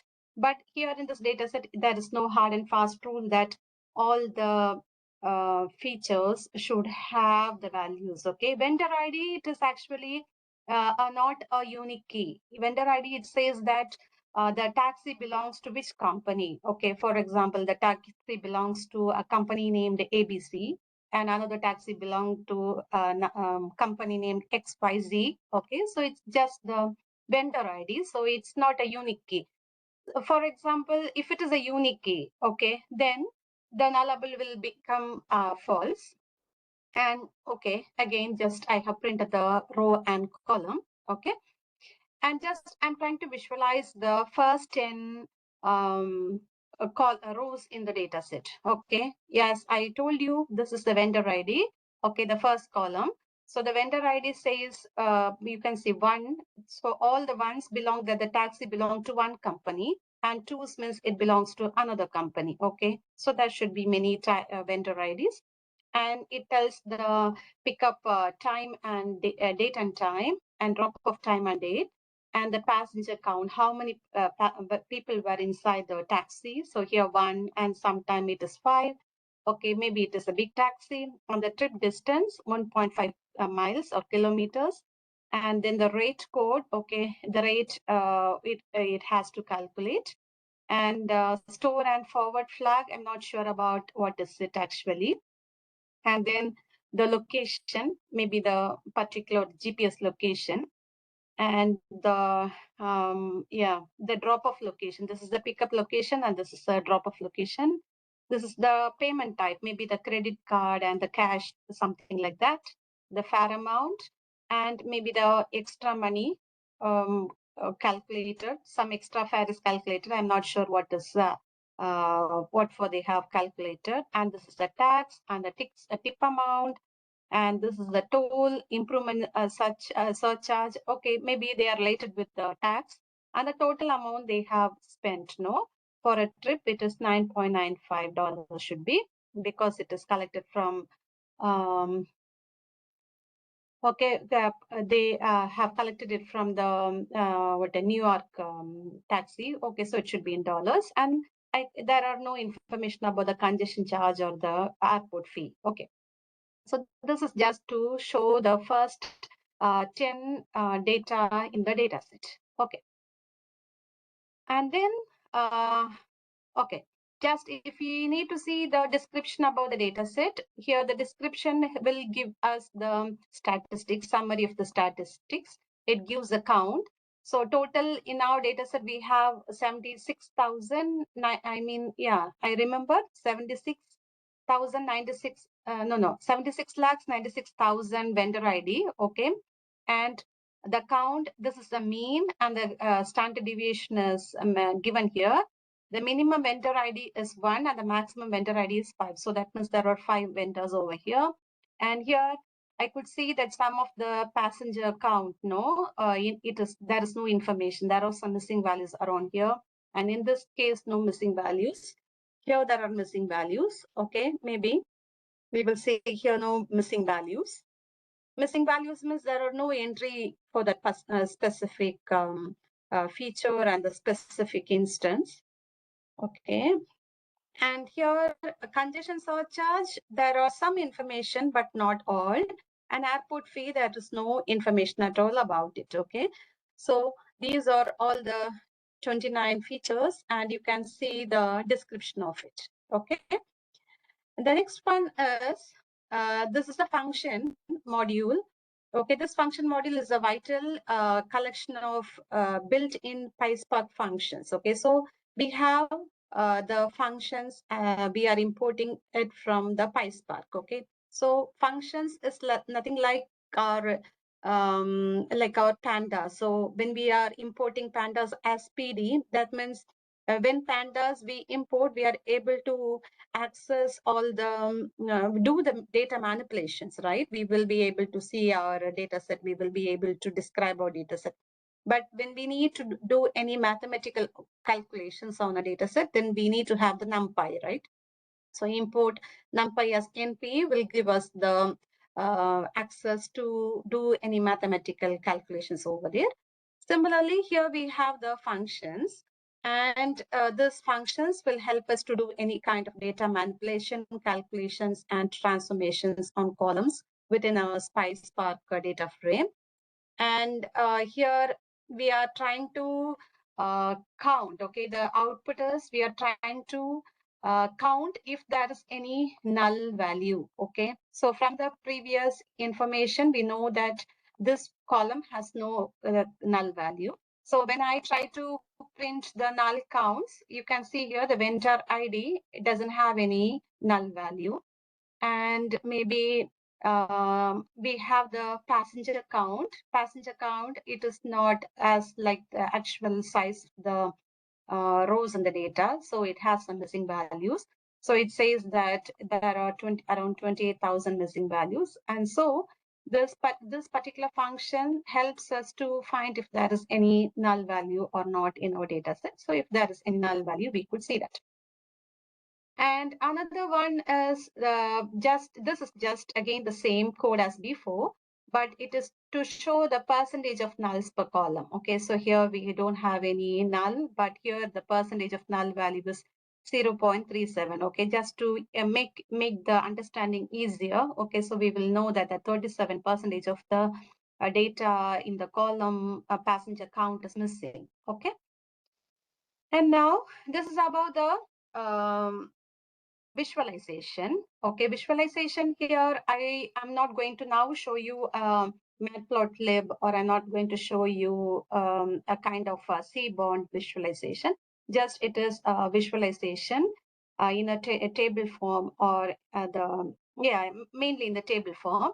And now we are going to see the group by function. Okay, so group by function, we are going to see the counter function, the order by function, and the show of function over here.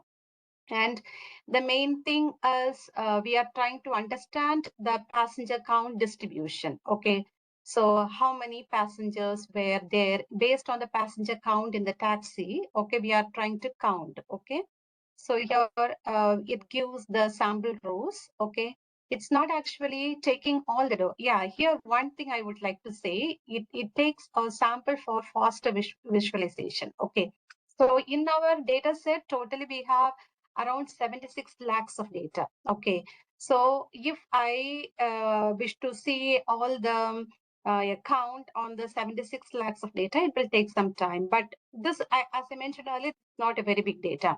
When we have really a big data, no, when we have like millions of terabytes of data. Okay, in the terabytes of data, the visualization would be a challenge. Okay, that means we can see the count, but it will take long time to process, and it has to do happen in parallel during using parallel processing.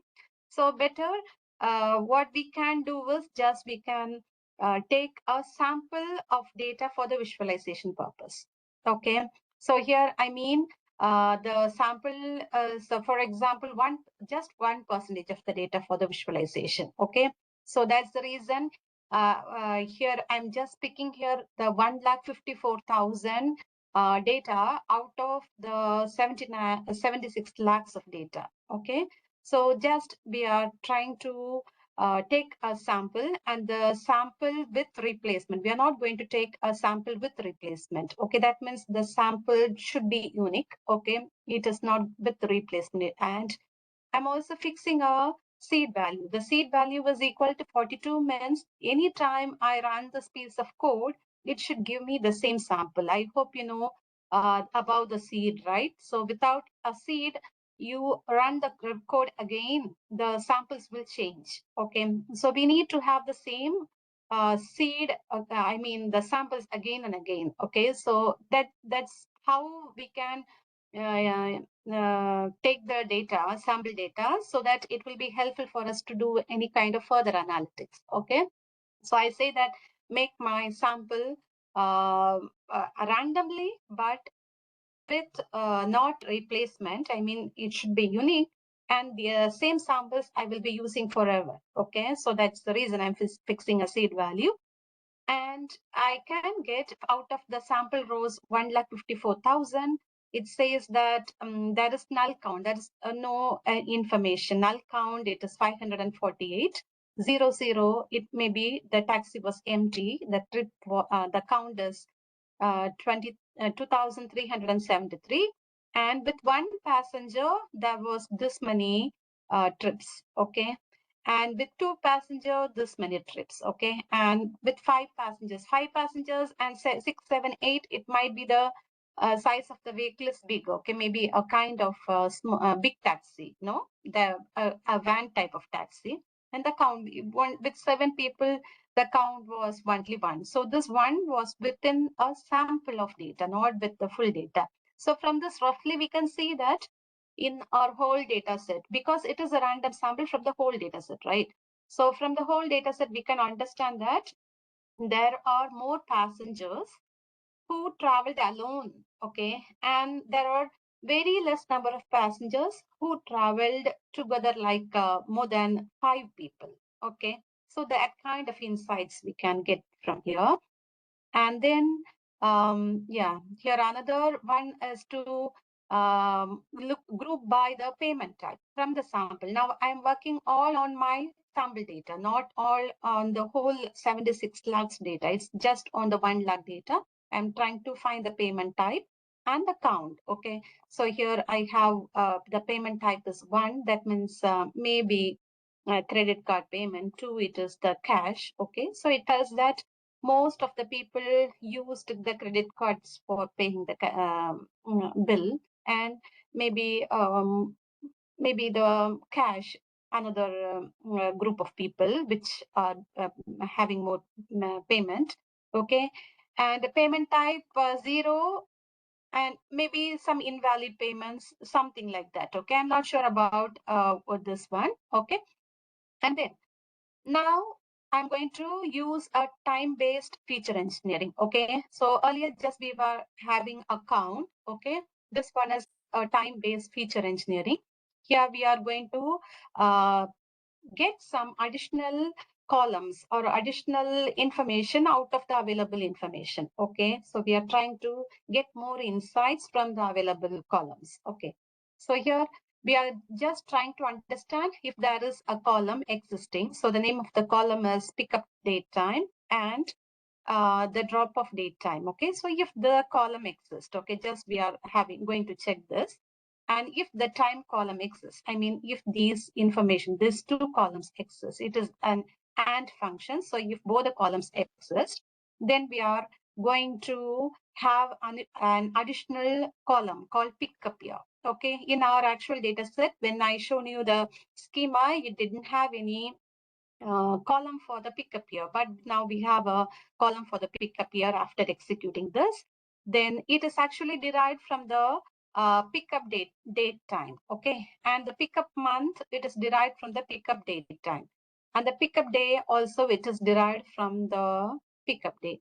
And we have the pickup hour, which is derived from the pickup date, and we have the pickup day of I think it's that day of week. Okay, it is also derived from the pickup date time. Okay, so they are derived, and now we have additionally 5 columns added to our data set. Okay, so that's just I try to see the schema of the data set. So the schema shows that now we have additionally 5 columns included over here. Up to this was our actual data, right? And now we have added another 5 columns. So this 5 columns will help us to get more insights about when was the particular when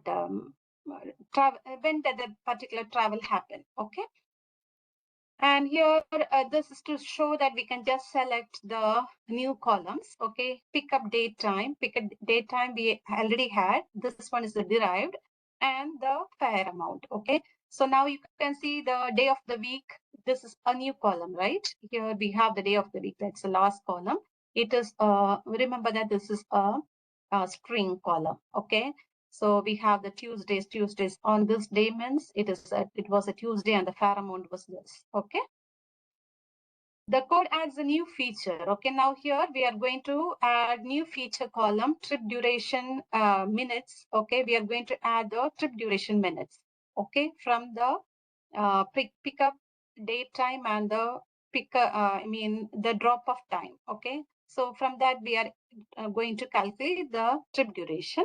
So you can have those functions, and then you can look like if the column exists. Okay, and then you can calculate the trip duration by considering the trip drop off and the pickup time divided by the maybe the seconds. Okay, and then you will be able to get the trip duration. So the trip duration here, it is just for 6 minutes. This one is for 19 minutes. Okay, and now about the numeric relationship and the correlation. Okay, so here we have C, right? So C represents the column name and T represents the data type. Okay, and here we have the different types of data in our data set. We might have this type of data set.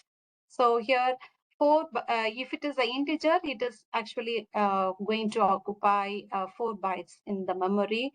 Big integer, it is going to be 8 bytes. Long means it is going to be 8 bytes, and float 4 bytes, and so on. Okay, So just we are going to check the columns which has only a number. Okay, earlier it was about the date. Okay, this one I just was trying to show how the new column is extracted from the date columns. Okay, now we are trying to understand the numeric columns.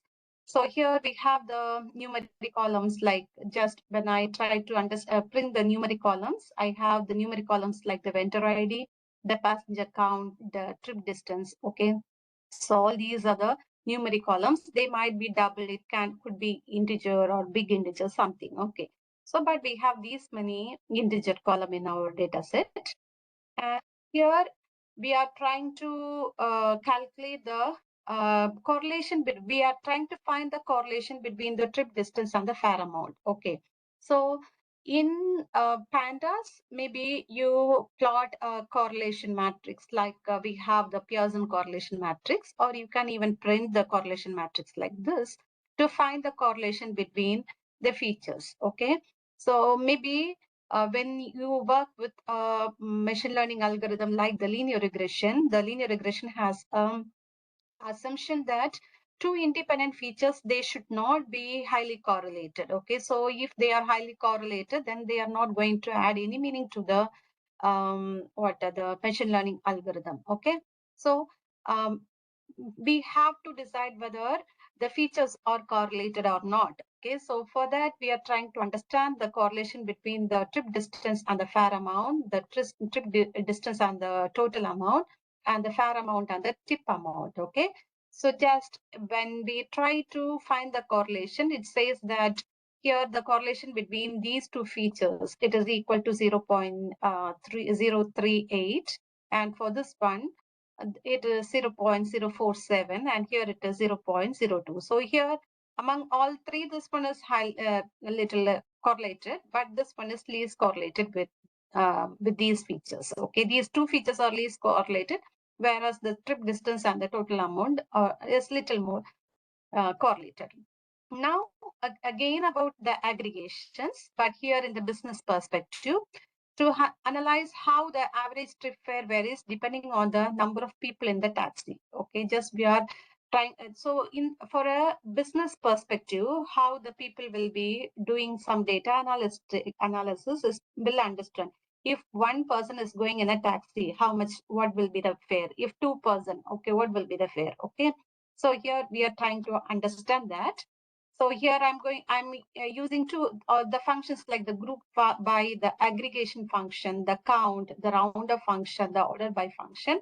All these functions help me to get the fare. Okay, for example, when the passenger count is 1, the trip count was this much. Okay, and remember that this data frame means that I am doing it not on a sample data. Okay, earlier I was just showing with sample data, but this one is on the total data set we have. Okay, so on the total data set, the passenger count, the number of trips in which there were only one person in the taxi was around 54 lakhs. Okay, and the average fare they had was 12.35. So when there was like 4 people, the trip count were like 1 lakh. Okay, and the average fare is 12.47. So this kind of insights will help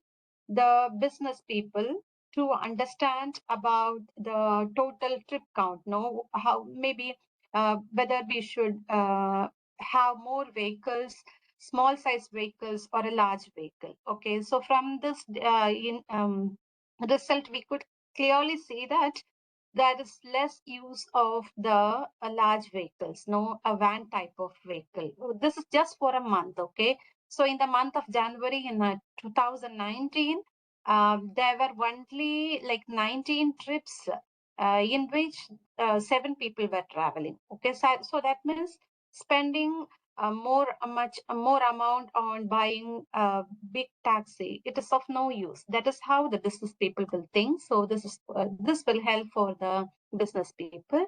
And another example, it is average fare by hour of day. Okay, so Here the pickup hour, it is given as just it's only showing up to 20 rows, but we should start from 0 until 23, right? And here we have 24 hours, pickup hour, the trip count, okay, at 12 midnight, this many trip count and the average fare, okay? And early morning at 4, this many trips, and this is the fare, okay? And maybe during the evening or the noon, it is okay. But you can see that early mornings, early morning, the pickup fare, the fare is high, okay? Okay, this is another example, the same thing. Okay, coming to the next one, it is the outlier and the data quality checks, okay? So in our data set, if we have the outlier, so outlier, it is a very dangerous thing, okay? So if there is an outlier in our data set, then the prediction model will not perform good, okay? Maybe for a linear regression or for a logistic regression. They are all a parametric algorithm, and they have some equations. They have the equations like y is equal to mx plus c, and the regression line is actually optimized by adjusting the value of m and c. Okay, so if that is an outlier, the outlier will change the optimal regression line. It might not be able to get the help to get the optimal regression line. So it is better that we can remove the outliers and then work with the data so that we would be able to get good predictions. Okay, so to check the outlier, maybe you can have some conditions like this. Okay, maybe for trip distance, the trip distance, it should not be less than or equal to 0. Okay, so if there is a trip distance which is less than or equal to 0, then what is the count? Okay, and for another example, if the fare amount also should have some money, right? If it is less than or equal to 0, then it is counted. Okay, so in the data set, okay, we can see it's the whole data set, data frame. The whole data set, there are like 55,000 records with the trip distance less than or equal to 0. That means negative values. Okay, so this is a perfect outlier. Okay, so this is not going to help us. We have to remove this outlier.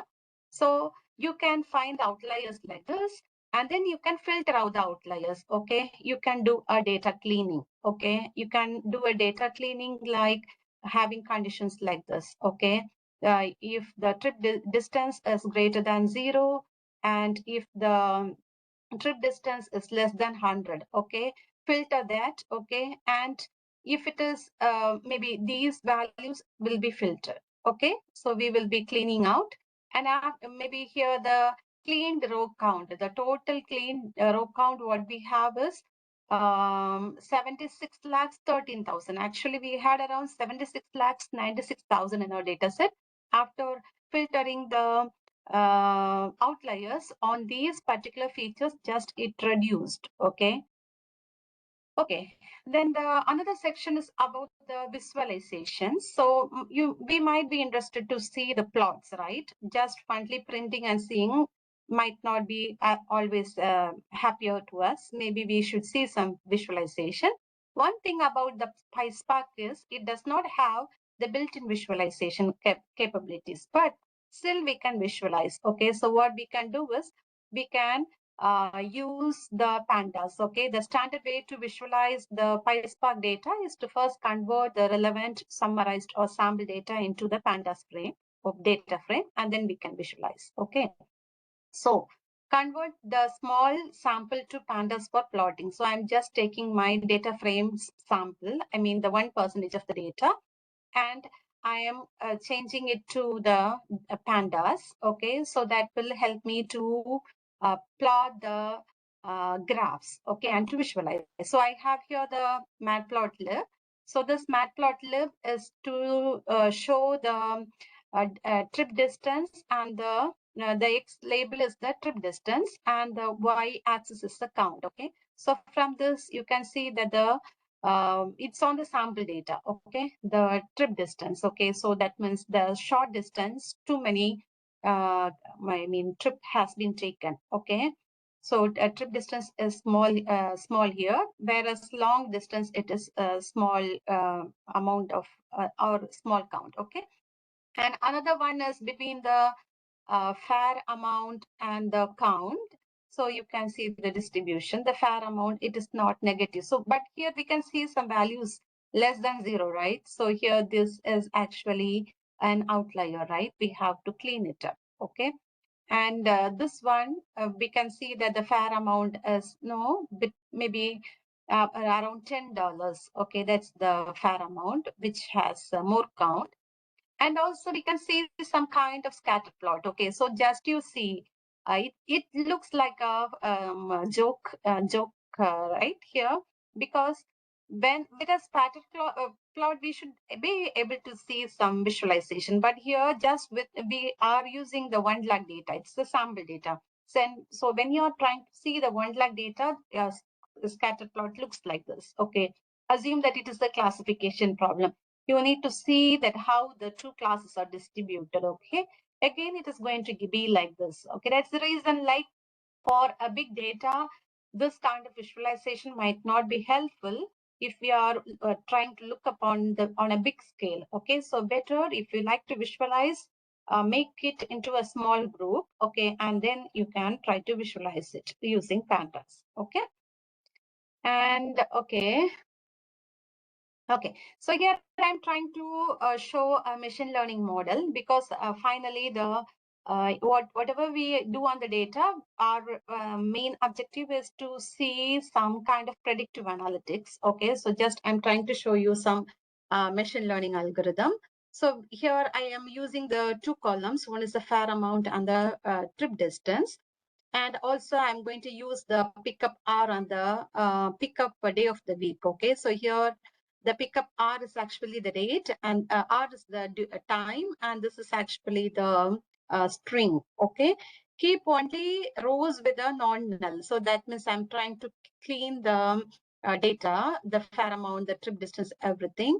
And I will have a cleaned one. That means I will have all the values which are non-null, and it is actually stored in the data frame ML_data frame. Okay, so now again, when I make a machine learning analytics, okay, predictive analytics on the whole data set, it is going to take a long time. So just now I'm downsampling it into 5 lakh data. Okay, and then I have some conditions here to check. Okay, if the current row is greater than maximum rows. Okay, so that means I should have only up to 5 lakh record. Okay, so I'm making a downsampling, and it is not a perfect downsample because it takes some probabilities of sampling. Okay, so it is not a perfect downsampling, it is a probability of sampling.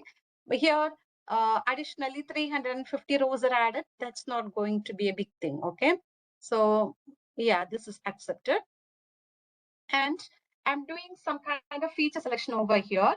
I'm taking the label column, that's the fare amount, and I'm having the categorical columns. Okay, so when I take this data set, I mean here where I was printing, I don't remember.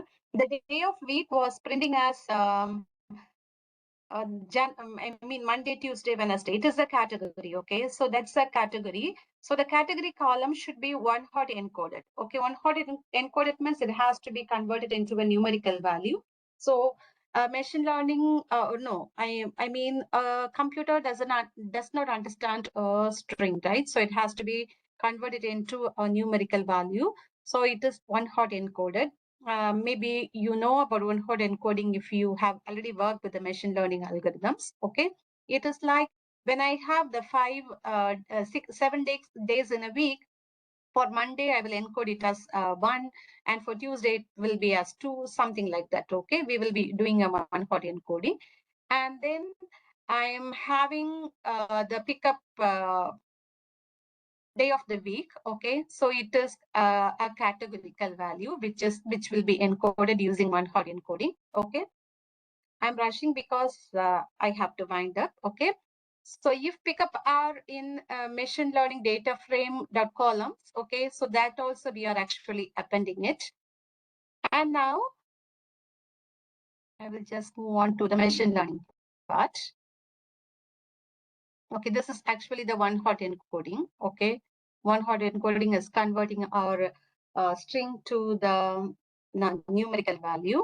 Okay, here I'm trying to use the random forest regressor. Okay, so random forest, it is an ensemble learning algorithm which can be helpful for any classification or a regression task, and it is suitable for a big data set. Okay, in our case, our data set is quite big. Okay, it's like I'm going to handle 5 lakhs data. Okay, so I'm not going to use linear regression. Okay, I will try to use a random forest regressor here. And here, these are the parameters I'm giving for the model. So the feature column, all feature vectors. Okay, and here I have the number of trees, how many decision trees. Basically, a random forest, it is a collection of decision tree. So I'm going to have 50 decision trees here, and the maximum depth of the tree is 10. If I do not fix the depth of the tree, it is going to be overfitting sometimes. Okay, so it might be, it should be pruned. Okay, so we are giving a maximum depth is equal to 10. And this is actually the pipeline. Okay, pipeline is equal to pipeline of stages. And here you can see, yeah, I'm using the cleaned data, and I'm dividing my data set into 2. Okay, it is the training and testing. So training has 0.8 percentage of, 80% of data, and testing I have 0.2, 20% of the data. And so I have the seed is equal to 42. So every time the same training and test split should be taken. Otherwise, it is going to be a problem. If I execute this another time, it will take another split. Okay, so I have to fix the seed here. So here I have this as the training rows and this as the testing rows. And we have, we have the model available. I'm fitting my model on the training data.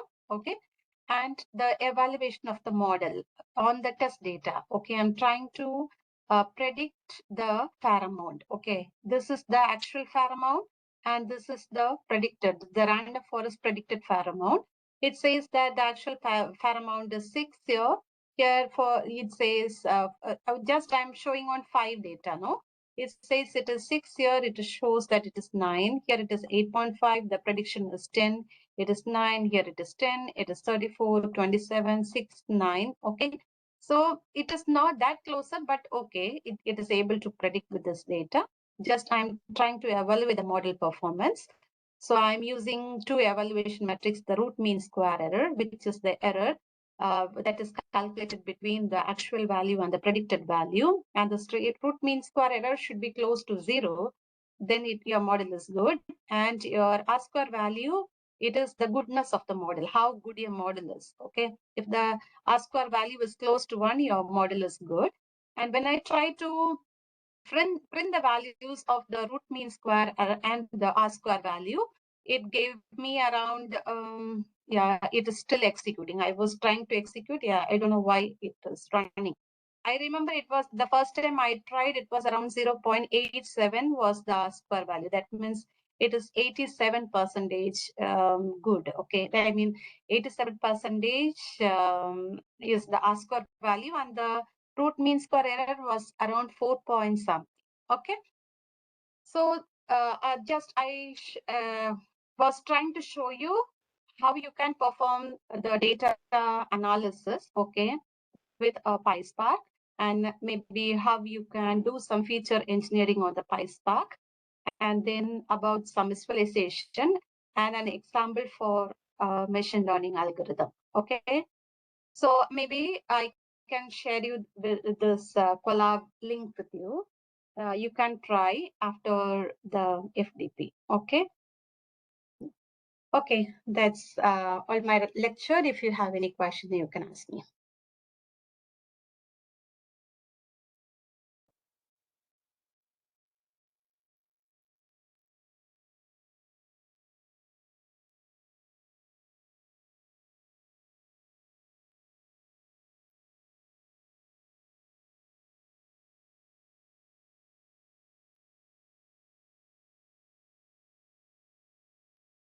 Okay, you can find the link on the chat. Okay. and I make it available. You can use it.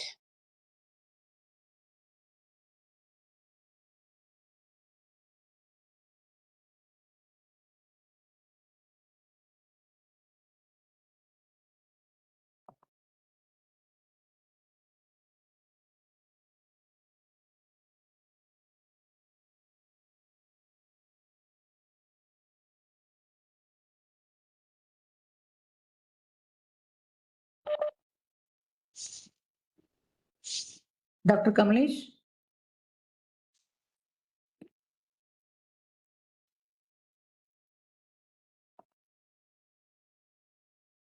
Participants, any questions?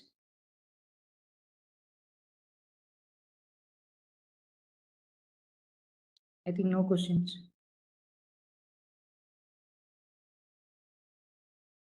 Any question from participants?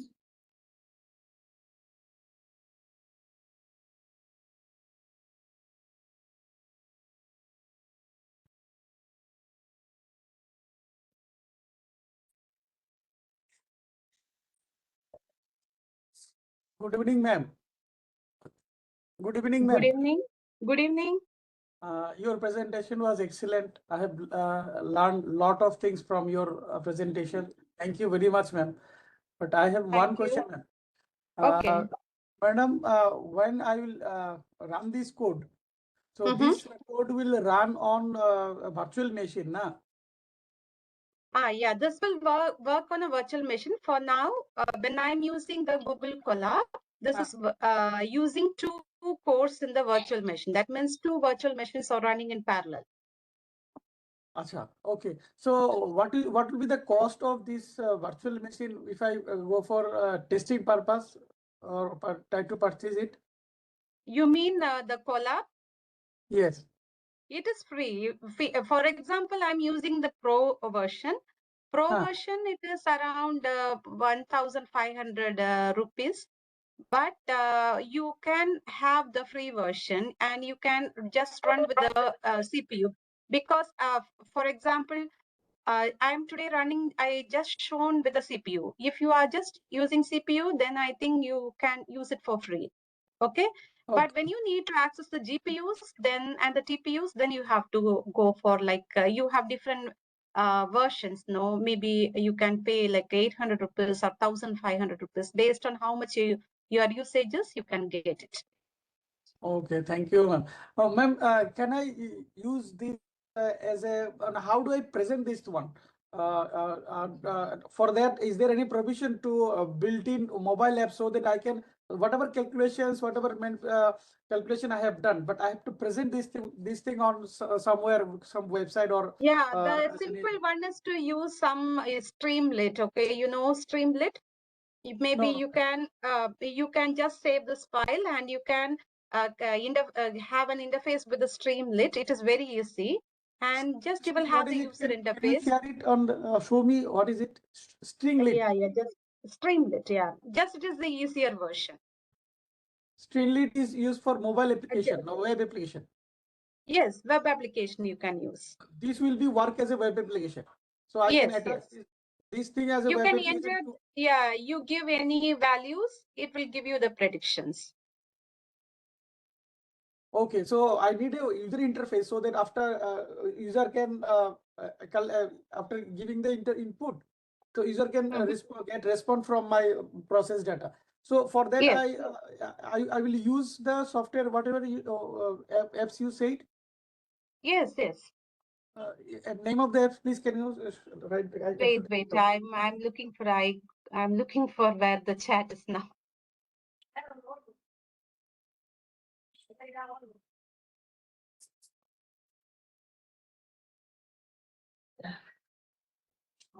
Streamlit. I have noted it on the chat. You can take it from there. Okay, ma'am. Thank you very much, ma'am. Thank you very much. Thank you.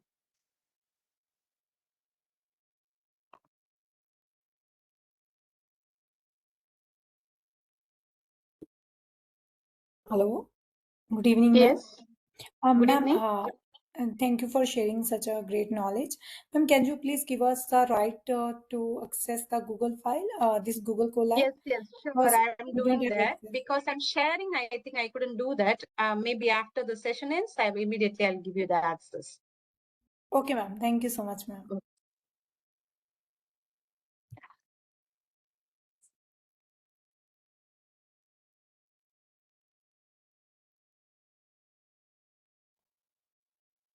Any other questions?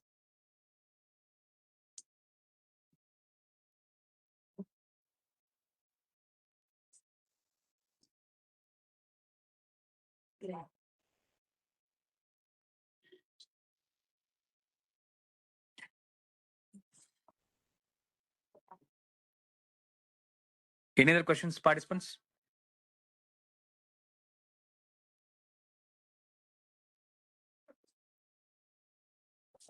Ma'am, can you show the Streamlit, just little bit view of the Streamlit? Streamlit, I think, no, just it is, maybe I will show it here. Just type it in. Streamlit. Streamlit cloud. Okay, you can use this to run. Just you can, you will have 2 lines of code and then it will help you to have the interface. You can do it with the Colab itself. It is very easy. Okay, so my whole application will be a web app. Yeah, yes. Streamlit.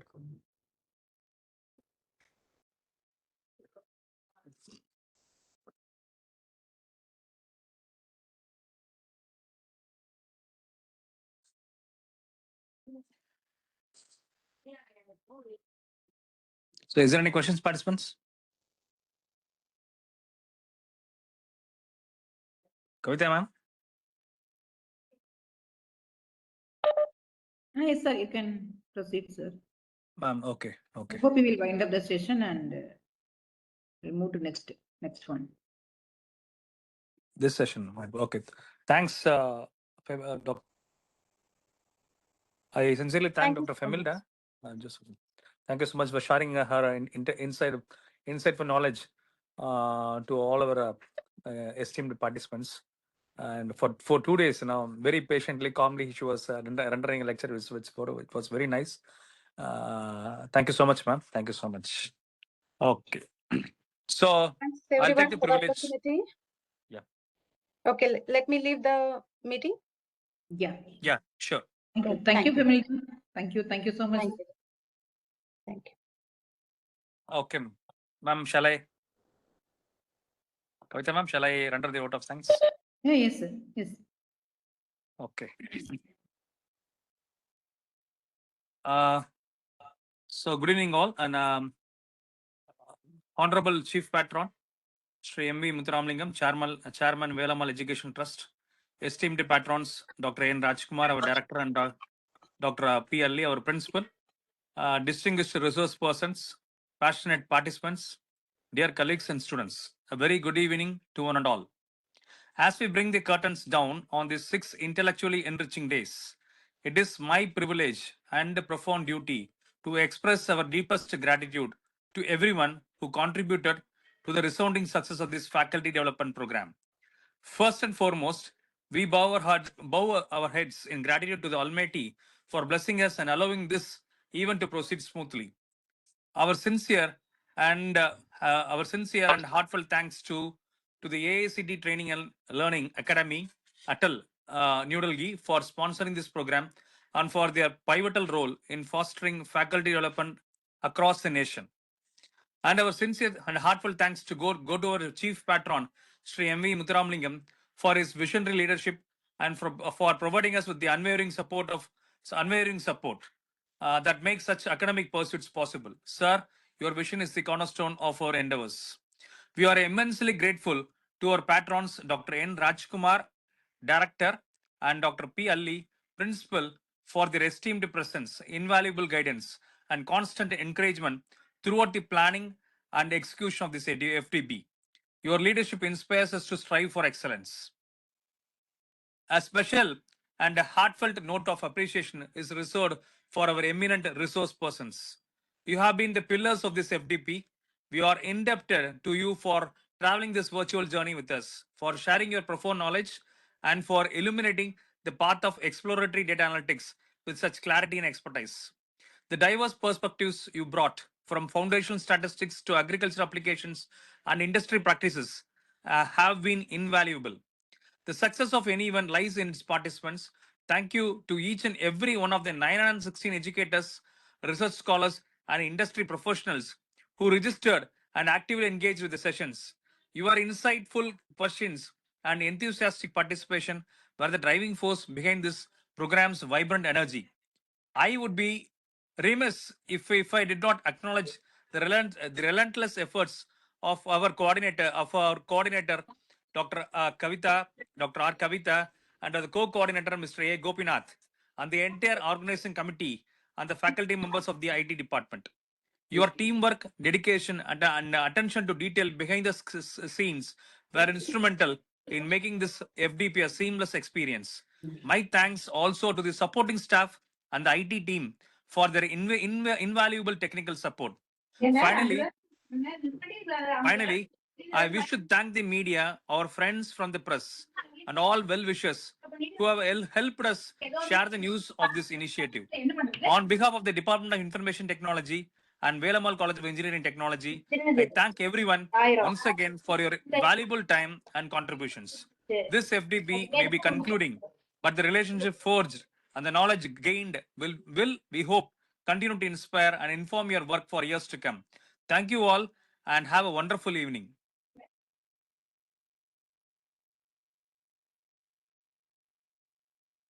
And to the participants, an important notification. Kindly, today's feedback and technical quiz, kindly attend through your portal, through your login in the ATAL portal. Kindly log in to your, using your login to the ATAL portal and ensure that the feedback has been completed for today's session as well as the technical quiz. It's an important notification. Then will be certificate will be generated. Thanks for understanding.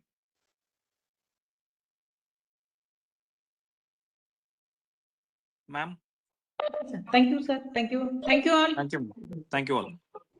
The link will be activated by 6:30 only. The link will be activated by 6:30. The link will be activated by 6:30. Kindly ensure that the test as well as the feedback is being completed through your login. Yeah, Okay, sir. Kamlesh sir, sorry for Yes. this question. Yes, sir. Please, sir. Yeah, the test will be enabled to 7:30 or it may be 24 hours. Maybe 1 hour only, 6:30 to 7:30, I suppose, sir. Everyone will be trying to log in. Mean that the ATAL site will be No. It will be. You log in, user use your own skills, and there will be no issue. I don't think so. That will be an issue. Previous I faced this issue, sir. So that Okay. I asked that. Okay. Everyone will be trying to log in. Mean the server will be busy. Okay. So we are not completed within the stipulated time now, 6:30 to 7:30. So that the time may be extended. Mean it will be helpful for all. Sir, whether we need to update faculty feedback, sir, feedback. Yes, definitely, sir. Faculty feedback is essential, as well as your technical quiz for this sir, session. Attendance updated, sir, already? Yes, sir. Yes, updated, sir. Yes. Thank you, sir. The feedback will be filled only. The test link will be enabled, sir. Yes, sir. Yes. You You just fill the feedback and then the test link will be enabled. You finish the test quiz. Yeah, it may be consider the time limit, sir. Yeah, definitely. Okay, sir. Yes, sir. 10 o'clock or, Yes, sir. Thank you. Thank you, sir. Thank you. Thank you. Thank you. All the team of Thank you. Thank you all. faculty member. Sir? I couldn't get you. Thank you all the team member of this faculty development program. Thank you. Yes, thank you. Thanks a lot, sir. Thank you so much. Thanks for all the participants. It's really a nice one, sir. Thank you for such informative sessions. Thank you so much. Thank you. Thank you so much, sir. Okay, thank you. Thank you, ma'am. Thank you, sir. Thank you, ma'am. Thank you. Thank you. Thank you. Thank you very much, sir. Thank you, sir. Thank you. Ma'am உங்களுக்கு நான் அனுப்பியிருக்கேன். அது கரெக்டா alumni மீட்டுக்கு வேற கூப்பிட்டாங்களா, அதனால okay ma'am அனுப்பியிருக்கேன், ஒரு தடவை செக் பண்ணிக்கங்க. சரி ma'am, thank you ma'am, thank you ma'am. Ma'am, Femilda ma'am name was not there in the feedback, ma'am. We couldn't access ma'am name. So 1 second, sir. We'll check it out. We'll check it out. Yeah, thank you. Thank you, sir. Thank you. Thank you. Thank you. Thank you.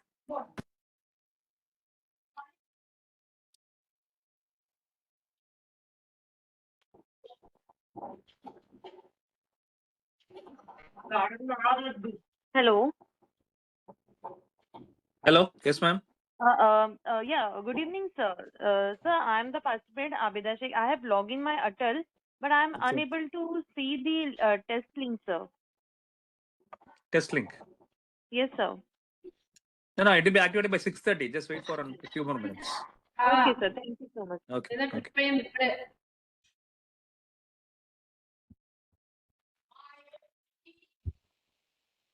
Right now, we are able to fill the feedback link, right?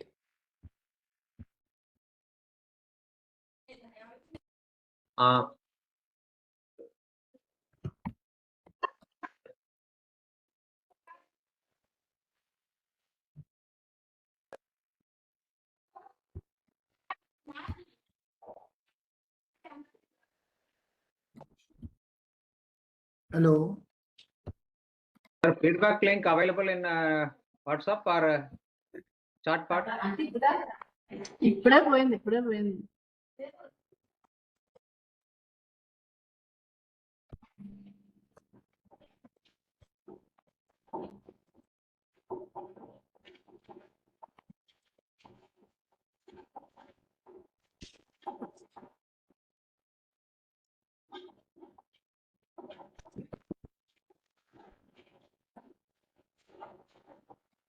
So when to start the test, sir?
Feedback link ATAL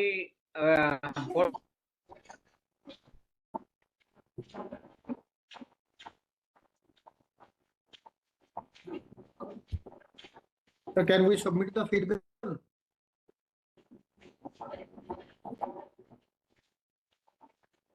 Respected sir, can we submit the feedback, sir?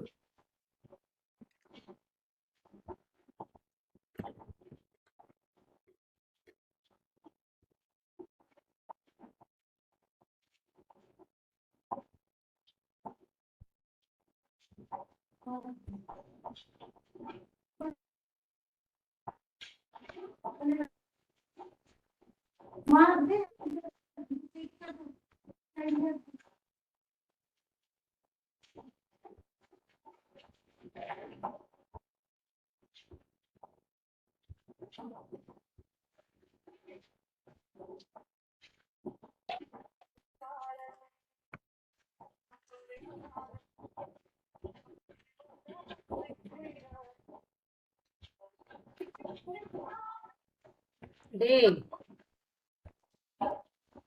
கேக்குதாடா? சரி, அது என்னமோ அந்த test ஆன்லைன்ல open பண்ணா என்னமோ இப்போ மொபைல்லாம் ஸ்விட்ச் ஆஃப் பண்ணிருக்கணுங்குது, அப்படியா?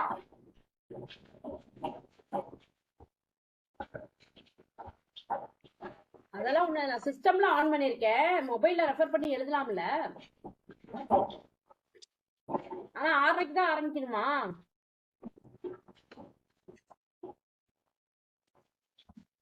ஆனா ஸ்டார்ட் பண்ணா ஸ்டார்ட்னு இருக்குது, பட்டன் இருக்குது.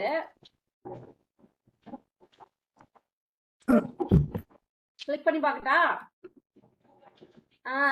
இல்ல இல்ல, அப்படிதான் வருது, 6:30க்கு தான் வரும்னு வருது. சரி, ஓகேடா, அதுதான் கேட்டேன். சரிடா, தேங்க்ஸ்.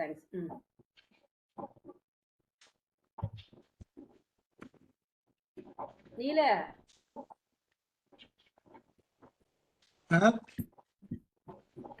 आज कोई भूल गया था, कड़ी भी ला लिए जरा।